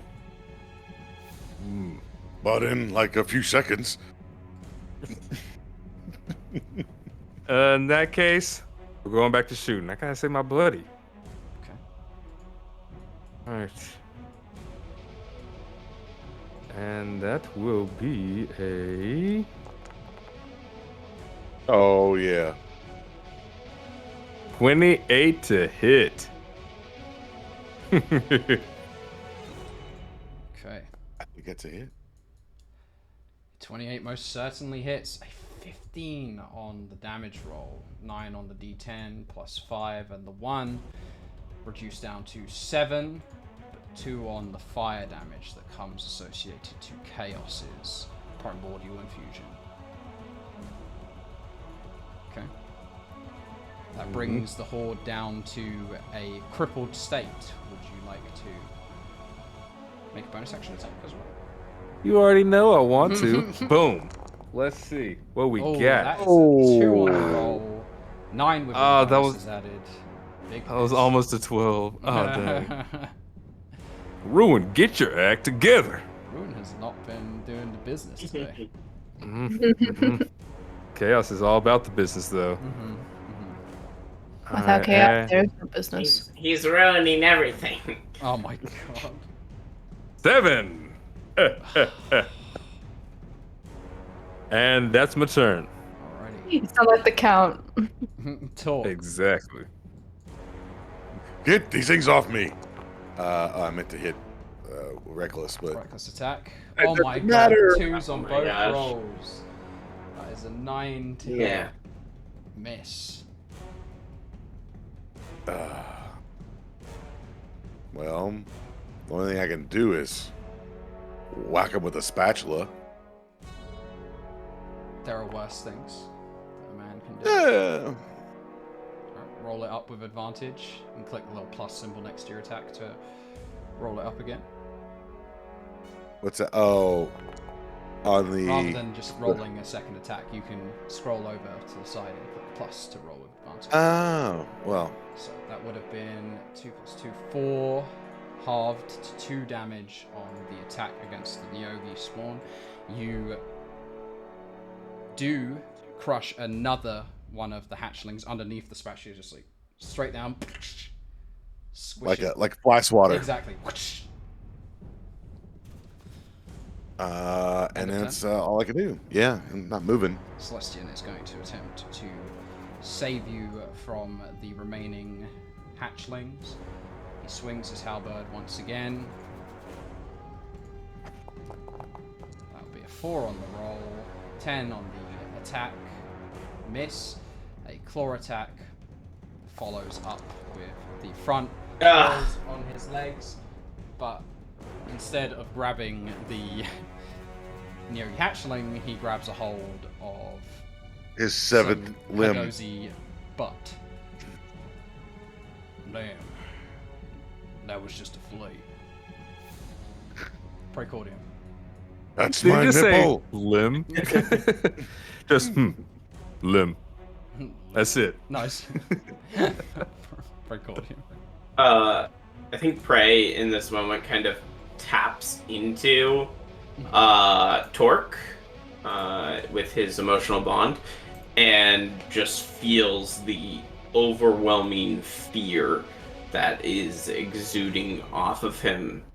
And he will like close his eyes and he'll say, Time to bring out the big guns. No good feel ray. and he's gonna cast Ray of Sickness on the remaining spider. Okay. Love prey. Please kill it. Eat, pray, love. For God's sake. Oh, that's not gonna do it. Wait, why didn't anything Where's come the up roll? in the chat? Where's the roll? Where's the roll? Where's the roll? It I disappeared. saw a 3 It was a come nat up on the 20. I side. saw it. It was a crit. It was It a nat crit, 20. I thought. What was It was. the D4? I don't know. Roll it again. It was a mean- nat. Mulligan. Okay. Mulligan, because it didn't come up. It was. I saw It was 3 come cocked. up, The dice but- was cocked. That's what it Foundry, was. Okay, Foundry dice has, was cocked. Yeah, Yeah. Foundry has Alright. given you a Alright, free lucky Go die. for it. No feel good ray. Oh, my God. Oh, dude, it didn't come through. it didn't come through again, but it was now one. It was a nat 1 for everybody. Oh Nice. my Didn't know. god. That was a nat 1, but neither the Alright. 3 nor the nat 1 came through. So what's your, I'll take the first die roll. 3 plus your modifier. There Oh, it is, there it is. Oh, there we go. 12 There it is. miss. It was a 12. Miss. Thanks. I thought a 12 hit. No, not with cover. He's making Is it a reach opposite attack way? through- Oh, go yeah. through? Yeah. Mm-hmm. Oh my. yeah. Oh dear. Oh, I this deem is it not opposite good. way. I can't watch. Torque going You know, down. duck back behind cover and cover his eyes. Okay. Oh, we are struggling here, everybody. Yeah, we're Foundry is okay, there we go. We made it. A little bit of a We're lag. here. I'm trying to change turns, and I think I've clicked it about 4 times. So Yeah, we'll it's see if showing it stays now. on the swarm's turn, or if it goes to UO next. Okay. Well, the 2 remaining Neogi spawned hatchlings are going to attempt to bite Torque. Luckily for Torque, We all know what happens when swarms are at less than half HP. They deal less damage. But a 19 They hit. is going Son to of hit. A 23, 1 reduced to half, 0.5 rounded down 0. So you take no damage from the piercing, but you do take 11 poison damage. He is still standing up. Okay? It cannot iterate how close Torque is to being down. Roll another con save. With advantage because this is the source. They succeed. Succeed at it.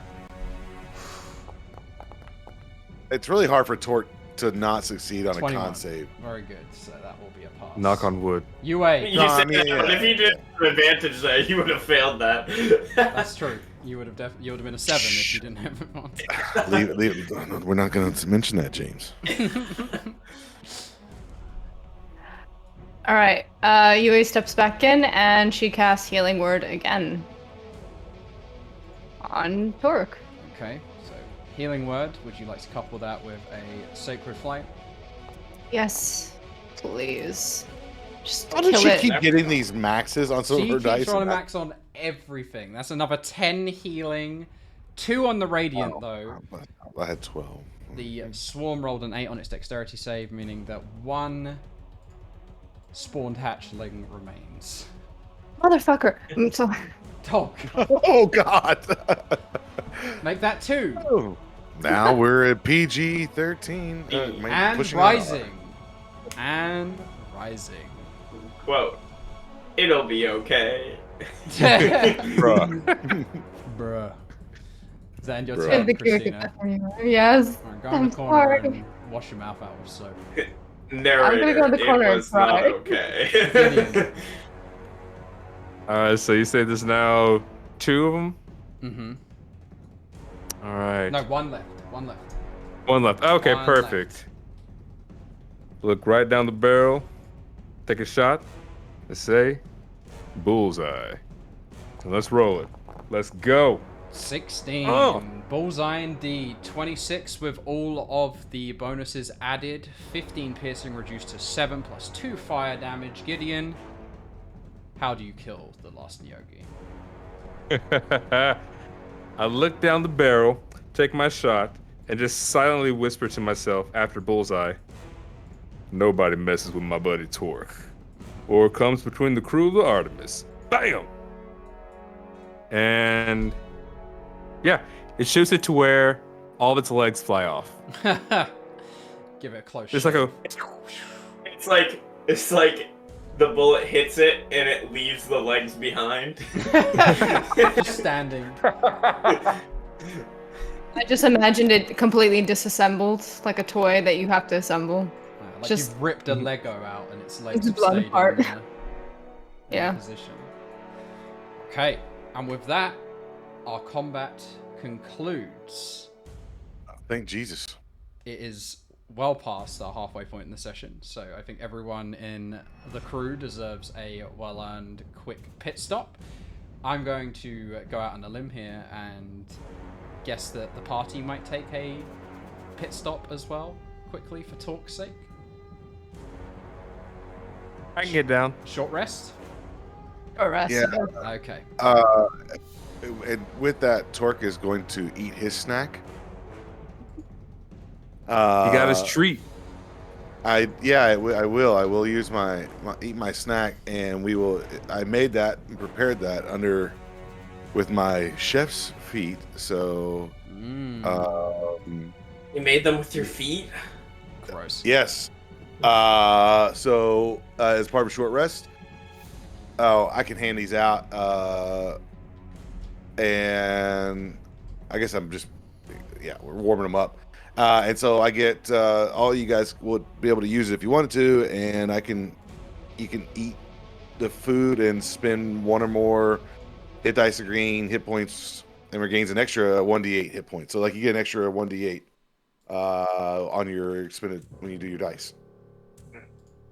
That's amazing. Like that bard, you know how the bards have that little bit of was it Song of Rest Song thing of or whatever? Rest, yeah. Yeah. It's I think similar. they only get like, is it a D6? I could be wrong. It goes up as their level, but yeah. Oh, it goes up with that. Yeah. Oh, okay. Yeah. Okay. So we will quickly put ourselves on standby, and we will return to you all in a few short minutes. Please stay with us.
In 5, 4. No, Oh, we're we're back. already there. We're back. Oh well, you got to get one of those you got like those things that you just cut Like a clapboard?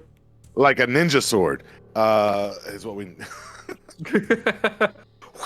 Cut the stream in half with the ninja sword. With a ninja sword. I saw this stream in half. Welcome back, everybody. We'd like to thank everyone who is still here with us. We would also like to thank our mysterious donor who decided to go ahead and gift 5 random subs. Thank you, mysterious donor. Pretty Yes, good. they're I'd like anonymous. to, Yeah, we wish you thank weren't my anonymous. friend who makes me laugh with all the commentary of the people on the stream. Thank you, friend, for making her laugh. Yeah, thank you all friends for making us. All friends. Thank you, all friends. That one special friend. I don't know what Justin was doing during our break, but I like it. I want some. There we go. I think I like me some of that cocaine there. Oh, Whoa. come on, Anya. we had opium last week. You really gonna? Yeah, well, We I have some said more it left in a over way. for this week. No. It's a new one every week. I was referencing the Dewey Cox. Uh-huh. That was the whole thing. Oh, now we're saying other things. Okay. Well, I spelled it different.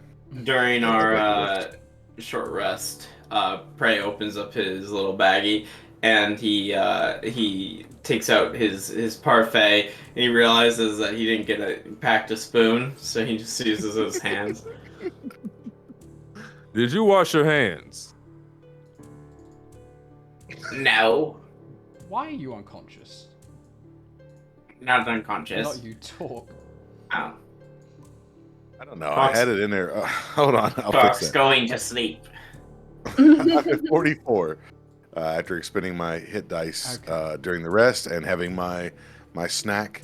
I will say when Prey was probably feeling that Bono was quick, but I would assume that he probably saw that Torque is deathly afraid of anything that is an insectoid, and there are probably some scenes that flash pretty quickly of some gruesome stuff.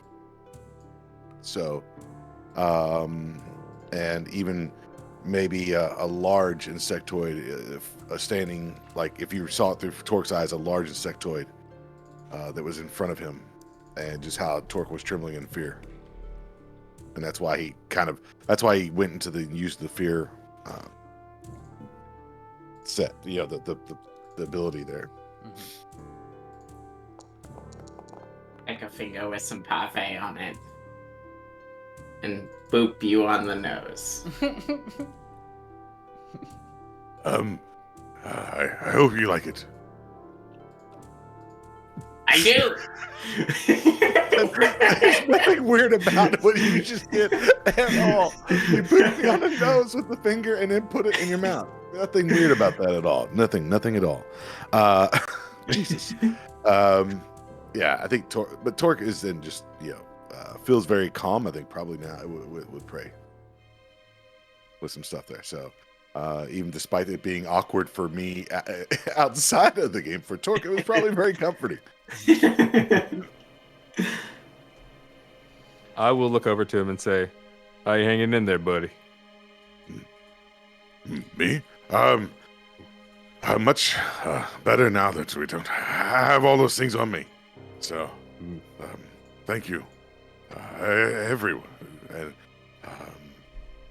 I felt, and you with the paintbrush, I could feel the healing in my wounds. So, everything is appreciated. Talk very happy to have friends who take care of everything and help. Well, of course, we got to stick around with the bravest person I've ever met in my life. Heading right in there, knowing the dangers. That's a hero right there. Well, Same to Trey you, was Prickly. screaming. He was screaming, so I had to go. You just that's see what I like to Prey see. take her little arms and just wrap herself around Torque's head and go, "You okay?" Wow, yeah. that's Torch just kind of okay, yeah. Yeah, he's not been loved, you know. He doesn't know that, or not he hasn't been loved, but like that's very unusual for. This is very unusual because it's not like him and Gideon were like curling up next to one another all the time, being cozy things. I mean, we're homies, but we're not like, you know, it's not like that. Yeah, seems like I don't know. Sometimes you just gotta give your homies some love, you know. Just to cuddle with the homies, man. Celestine is looking at everyone like they're crazy. How are you doing, Celestian? You took a few hits in there, I saw. Would you like some yogurt? Celestian, fine. No Terra problem. Cruz loves yogurt.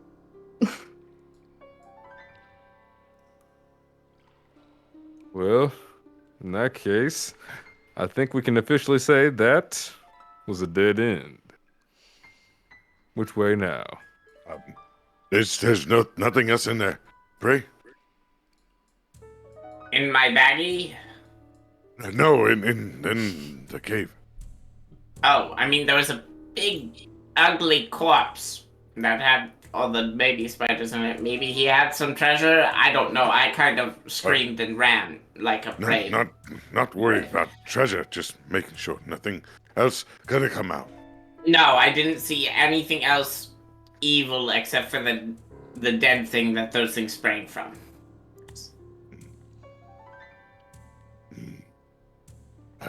Bad path. For sure. Yes, I do have to say, Gideon, you did choose a very, very, very bad path. Yeah, that one's on me. Sorry about that. I just wanted to make sure that was clear. That I knew got appreciated. Has the I'm not question. going first next. You want to choose the pathway? No. Because then when it goes poorly, it can't be blamed on me. Fair point. I'll go first next Yue time. is wondering, with all the squished and burnt and murdered buglets, is there any kind of leftover with blood still in them? So there are a few that were killed by non. Well, what's the term that I'm trying to look for here? Barring. There. Less reckless methods. Some of Spatula. them were the spatula definitely would have scattered the blood every which of way. She needs some that are intact. Yeah, There's probably some blood like stuck to the spatula right I'm now, like pretty into like sure there's the a little ones gas. That's not enough for paint. the ones that consumed the nanonogis are all intact. Okay, she goes in and collects them and puts them in a little jar. Okay. They're dead, right? What harm They- could they do? Unfortunate statements that precede awful events. Awful. What harm could they do? What's Hold my the beer, worst watch that this. can happen? The gang gets eaten by Neogi. At least she's I'll not be right collecting- back. At least she's not collecting bat shit or something. That'd be dangerous. You did that. Yes, but I'm a very skilled professional bat shit collector. You're batshit crazy. That Some might say. Alright, we going or we staying here? Ain't no syndicate going down in this cave. Need to find syndicate. right, you are. I'll take lead on this one. And once again, let's do some eeny, meeny, miny, and the mo. Syndicate in the Syndicate cave. Gideon, who's Mo? Mo was a old friend of mine back in the day. Yeah, before I started any of this bounty hunting business, I had a buddy named Mo. And Meanie and Miney. They were You Mo's. You Best be friend. careful. There might be more spiders over there. Yeah, I'll start to head that direction as well. And on the way, be reloading Ruin, my secondary pistol, because that does not have repeating shot. There we go. Good point. Okay. And Party there. heads east into a meandering tunnel. Oh, nothing worse than tiny little tunnels. Snakes southeast. Recordium favorite thing. I'm going to bonus action, take my pistol, take Chaos, flip it out, and let's change it to... Why not? Let's change it to my third weapon, a whip. Okay. So, ruin the pistol. Defragments. The metal rivets turn into bladed links that now trail down to the floor, curling up around Gideon's feet as he walks.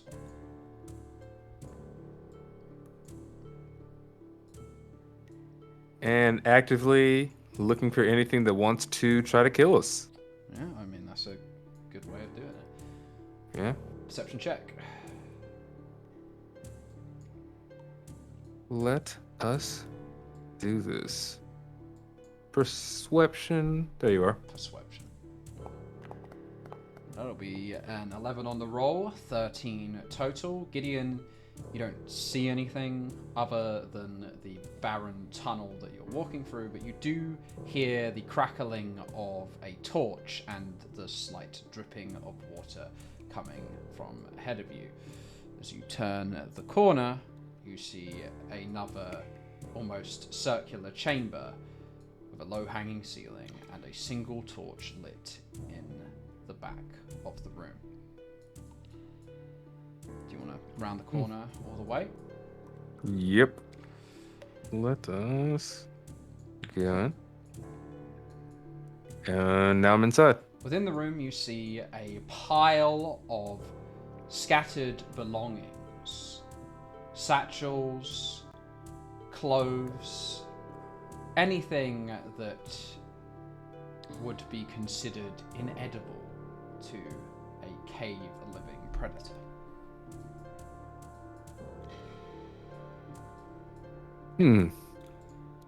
I'm guessing the clothes look like they've been worn. Yes, and they are soiled as well as bloodied. I think what we have here is a creature that literally ate someone out of their clothes. Is there anything on the ceiling? I'll glance up. Roll a perception check. Uh-oh. That will be a... Oh. You don't see anything on the ceiling, just a craggy rock face.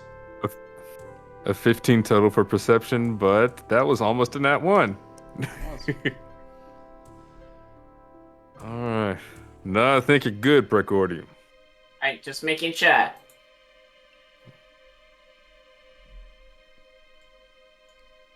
And I will look around the clothes themselves to see if there's anything of value still on their used-to-be person. Roll me an investigation check to see what you find amongst the small horde of discarded belongings. Can I look at identifiers, either like cultural or regional, for the types of clothes that they wear? Are they like prominent? Do they have clothes of nobility, or like You can roll me a rags? history check to appraise and identify the clothes. Gideon does find some worthwhile objects amongst the remains. It's a 10. 25 for Gideon, all bonuses added. A 10 for Precordium. Precordium, none of the clothes look particularly spectacular or refined and ornate to you. They look like the standard fare of spacefaring folk. Some of them varying in size and dimension, you believe. Some of these clothes probably once were worn by halflings, gnomes, humans, and other similarly shaped humanoids. Okay. Gideon, you go sifting through the satchels, pouches, coin purses, as well as the inner pockets of jackets and trousers.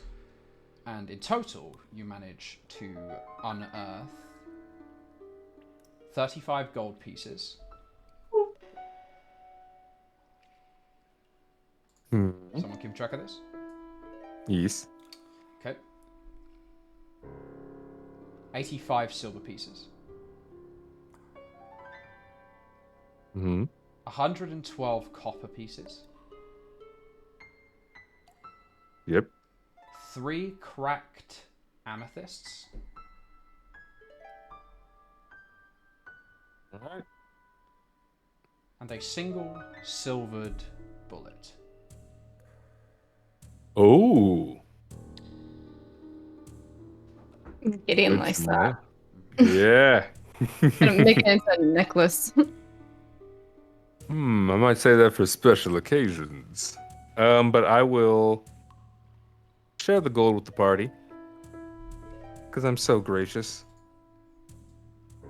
And so that's math. Well, I'd say Torque won't. You know that Torque won't take any of the money. It just all goes, Fair. We'll get you some more ingredients with that. all he wants. That's all he wants. We'll divide that up All right. sometime later, I think. Yeah. But yeah, I will relay it to the group and say, well, that might be it for this little part of the cavern. We'll be right back. Does it? Anything look out of the ordinary though? Like, I was gonna ask if there are any footprints other than our own. Roll a survival check.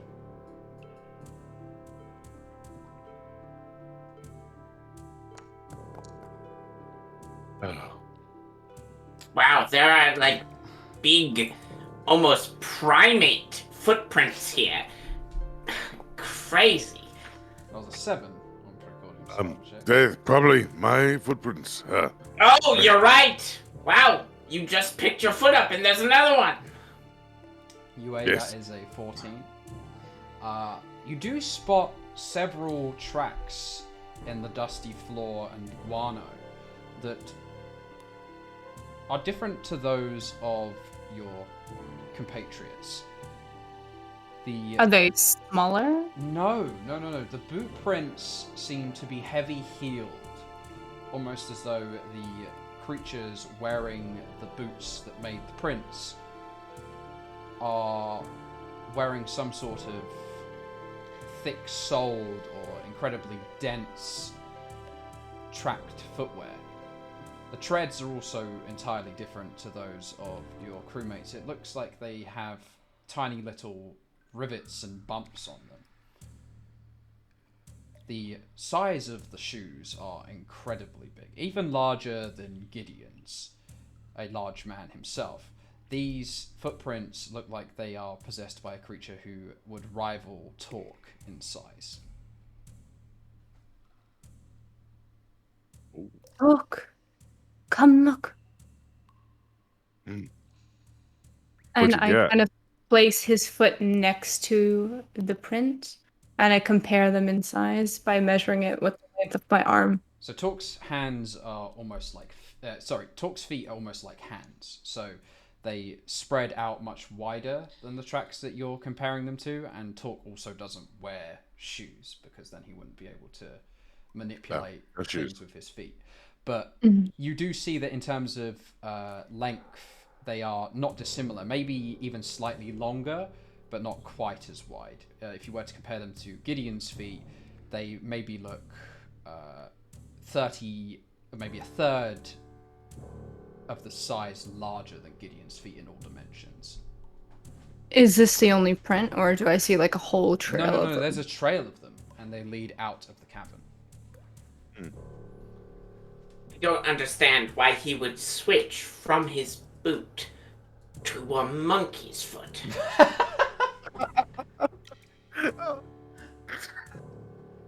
Oh, damn it, James. Why? That was good. Oh, that was great. No, Precordium. This is not Torque's foot. I These never said it was. I wouldn't called it a monkey's foot if that was the case. Little lady, why don't you lead Celestian, find Bigfoot monster, maybe This way. maybe part of Syndicate. We must go back out. We'll finally unravel this mystery. Okay, so the tracks do lead all the way down and out of the tunnel. Starting to think that we're like Scooby Doo and Shaggy. James is Precordium is Shaggy, and Torque is Scooby. Oh, my God. No, Precordium has a footprint machine and he's doing it just to rile us up. I would have got away with it too. It wasn't for you damn kids and that awful dog. So which direction does it go off? Dirty ape. There we go. I finally got to say it. Okay. So yeah, the shoe prints continue northwestwardly along the wall to the north, as though the creature is hugging the northern wall. Probably hiding from that big old Neogi nest.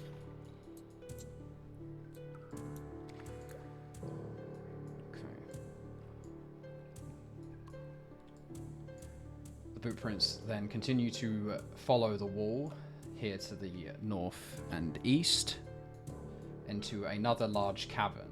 One not so dissimilar from the cavern to the south of here, but it seems slightly smaller in its dimensions, probably shallower in its width. The tracks UA continue eastwardly towards a collapsed part of the wall where a spew of debris chokes around a stalagmite. They're learned rocks, oh no!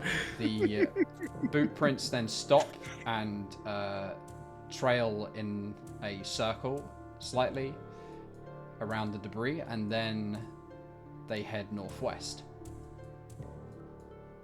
This way. Can I investigate the debris real quick? Sure, go for it. Roll an investigation check. Because I feel they might have been looking for something. And that's not great. That's a 2. That is a 2 on the roll, 9 total. That's not so good. Okay. Maybe this is where they lost their boots. Okay, everyone. I throws just back. say wear boots, anyways. Precordium, around the base of the stalagmite, kind of sprinkled amongst the dust, debris, and shards of rock, you see what looks like slimy remnants of brain matter. Oh. Yeah, take a finger and scoop it up. Okay. Give Don't it look a at sniff. Okay. Smells almost like iron.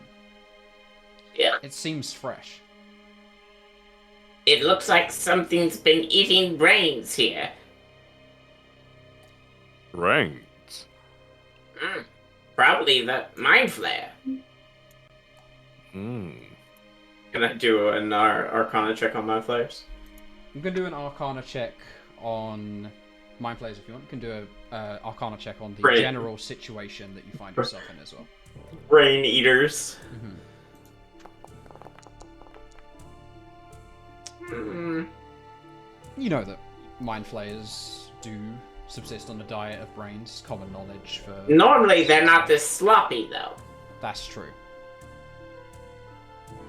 What's wrong with this one? Don't know. Maybe he spilt? Either way, I feel we are getting closer to our target. And either way, someone just died here very recently. You can roll a medicine You should- check if you want to ascertain exactly how recently. Okay, this brain matter is exactly... Oh, it Good God. happened 5 seconds ago. That's a 1 on the medicine That's a check 1. for Precordium. As soon as he He's says, probably right next to me. Ha! no, I Swipe tap his him hand and in I the air. scream. It's upstairs. It's up on the ceiling. It's gonna attack you. I don't see it. Yui fails at trying to scare you. So anyways, brain slurping no good. We should be quiet. Agreed. I don't have And I- my loogie cover anymore, so I would suggest we really try to do well. Torque can go up and spot. Well, I guess probably not because he doesn't. I don't have dark vision, do I? As I had Dozy. You do not, no. We didn't. I think any of us have dark vision. Someone was supposed to Gideon. make some Gideon goggles does. for me at some point. So I don't know that I can go. I guess they're lit though, right? I mean, there's lights going down. Everyone's walking around with lantern, like torches of their own, and then there's also torches in Torque sources. has a creme brulee torch that he uses for his lantern. So the footprints went towards this wall, He right? did. Yes, the footprints trail towards the wall to the northwest, up to a sconce, and then stop. Oh, I bet if you pull that sconce, a secret door is gonna open. Give it a try.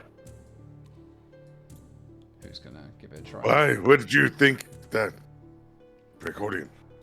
Because Yui that's how pulls a all of gun. this works. Have you ever seen, like, mystery novels and such? Secret doors and how to open them. It's classic. Talks never seen. Folks never read any books really, other than about war and fighting. Oh, well, they're great. I'll find you a good one. After all this, we'll Have find you a pictures? good one. Yeah, we'll find a good picture. I'll pull it.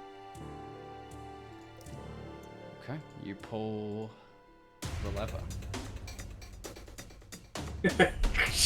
Oh, the lever crunk. As soon as you pull the lever, that music kicked on. As you What the reach heck was that? to manipulate the bronze torch holster, you hear the rustle of rocks from behind you. As you turn to look towards the source of the sound, you see that one of the stalagmites has come to life and has whipped a rubbery tendril in your direction. Oh, The pillar's damn it. glowing blood-red eye now glares at you, while a spiraling circular maw of teeth opens across its width. I'd like everybody to roll for initiative. You are all surprised. Oh. Dang it. Oh, man. Big money, big money. There we go. Look at that. A 20. Oh, so close. So close on so many of those rolls to figuring out that this was going to happen. Okay. These things suck. Oh, this is worse than what you think it is. Oh, it's something else. Oh, damn. No, I don't think so. I'm not thinking it's a mimic. No, it's worse. Yeah, I was to say. I think it's. Yeah. Okay. So Torque's turn comes up first. That is going to pass because he is surprised. The Dracon, Precordium, Yue, and Gideon. So the order went 20, 16, 16, 12, 10. Torque, Dracon, Precordium, Yue, Gideon, and then the starved Ruffion is going to take. I don't even its know what the turn. hell this is. The Thanks, rubbery Rob. I hate it tendril already. Shoots out approximately 40 feet towards Gideon. Mm. Oh, because you pulled it. Okay. Wrong lever. Here comes the tendril. You A chose plus poorly. 7 to hit on the roll. That is a 15 plus 7, equaling a 22 to land on Gideon. Gideon, the tendril wraps around you. You must roll me a DC 14 intelligence saving throw. Oh, intelligence saving throw, On you your next, say. at the end of your next turn, if you're still grappled. Okay. Well The then. Starved Urifion will then use a second tendril. He has 8 of them to try and grab a hold of his closest target. That would be Wait, Tor. does he have 8 attacks? Here we go. 8 plus This 7 is not to hit fair. once He has again. 8 attacks. I warned you guys about the puns. It's the puns. Plus 7 to hit. That's a 21 Sorry, to guys. hit Tor. Misses. And No, I'm he just is kidding. grappled Yeah. as well. That will end the... It's a trap. Well, actually, no, I'm not done there. I'm going to reel you both in by 25 feet. I'd like to see you try. Actually, Well, probably will. I mean, I did it. He'll get me. What an octoprick. Wow, did you just throw another pun in while we're getting our Now there are our 2 of asses them. handed to us? Yeah. I'll keep putting more in. Oh, golly. Well, I mean, Torque's going to try to chop the. I guess this is tough. Torque's going to try to chop its arm and then run, maybe, possibly. Gonna try and We chop would have off it- the tentacle. Yeah. Yeah. Okay.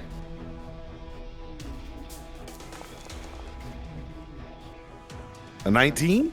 A 19 is a miss. I'm sorry, what? Oh, excuse me. I believe you need to recheck your stats there. A 19 against the tendril is a miss. I would like to call in the player agency lawyer here, but if not, I'm going to selling go him with. tonight, so can't help Yeah, you. well, the spatula flailing, realizing that my favorite cleaver miss, I just flail the spatula aimlessly and miss again. yes, you do. Jiminy Christmas! Roll me that intelligence saving throw, please, Talk. I know it's. Oh yeah, this is gonna fail. I mean, good God! Look at that. Torque 11. rolls a 12 and gets a negative -1 to an 11. Talk, you are stunned. I'm stunning. Yeah. Yeah, I know. I'm stunning. Yes, I get it. No, yeah, stunned. Dang. I think I'm done with my turn now. Yeah, you good? Okay, great. I'm good. Alrighty.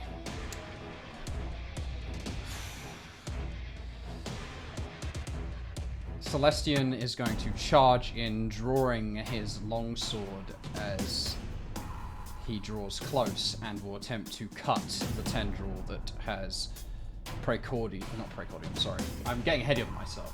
I'll get this. That has our poor Hadozi stunned. That's a 21. He cuts straight through it, releasing Torque from the Urifion's grasp. You are no longer stunned. He will then use one of his 4 claws to make an attack against the Urifion.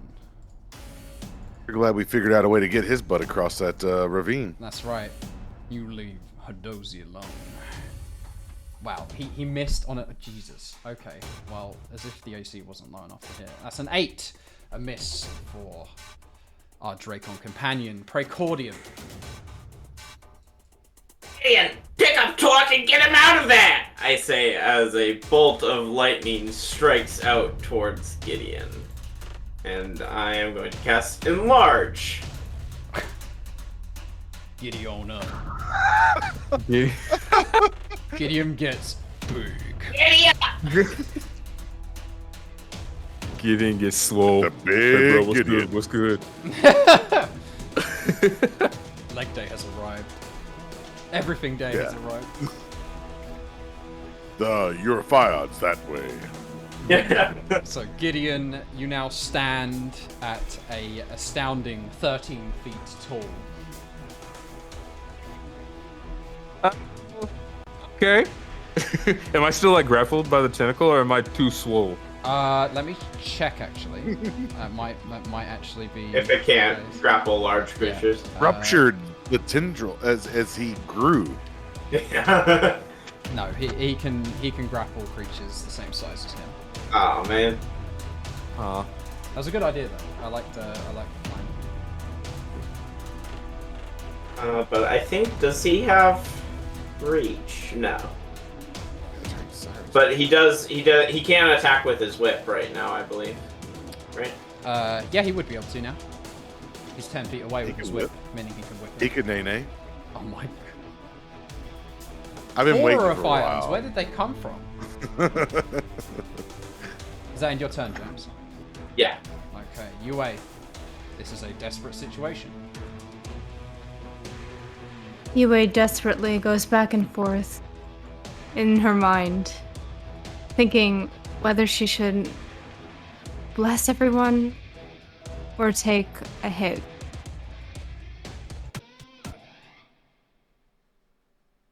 Sanctuary. The struggle of a cleric. The struggle. Sanctuary. Oh my god. But Sanctuary can only do one person. Yeah. And there's someone who's stunned next not to a anymore. creature. Not Oh, anymore. he's not stunned not- anymore. Alright, then Oh, he's fine. Celestian ran in and chopped the tendon. Yeah. He's fine. I'm gonna use Bless. I'm gonna use Bless at level 2. Okay, so you can get 4 creatures with a second level bless. Alright.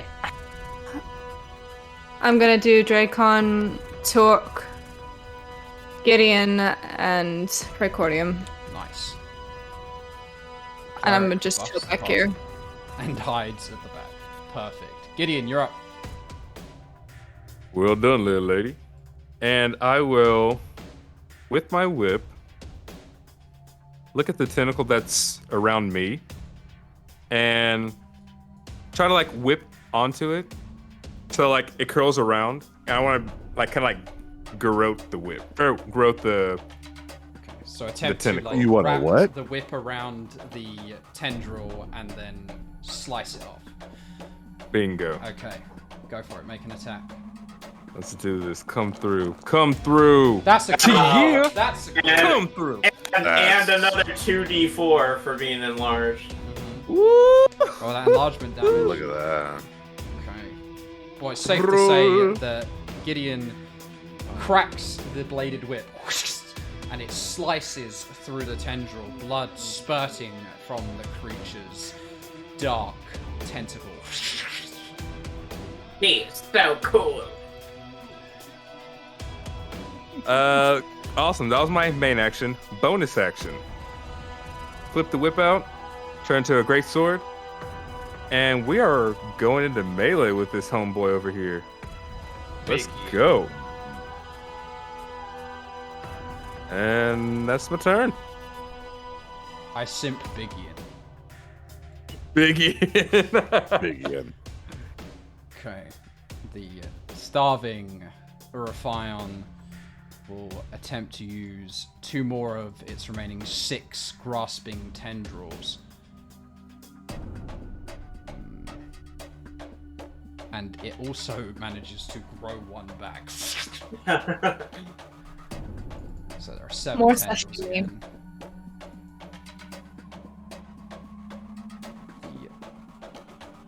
The Urafine will target the 2 creatures that have thus far managed to thwart its hook and reel. Celestian and Gideon, you are the targets of his grasping attack. First one here is for Celestian. Second one will be for Gideon. A 18 on the attack roll to hit Celestian will have him nice and coiled up. That is a crit fail on the attack against Gideon. No dice. And that is the top of the round. We are 2 minutes out from finish.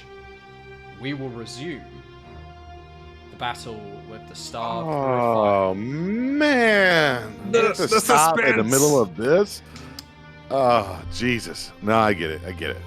Man, Good stuff, though. You guys survived the onslaught of the Neogi hatchling swarms and are now standing toe-to-toe with this awful mind flayer born abomination. I think I'm a little more concerned with the fact that we spent a lot. I mean, we spent a lot of what we had on those spiders.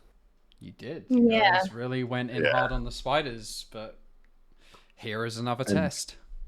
And you made me use a rage, just to cross the That's it. cavern. So That's it. I gotta get it in there. Well, thank you. This Feels test- just peachy.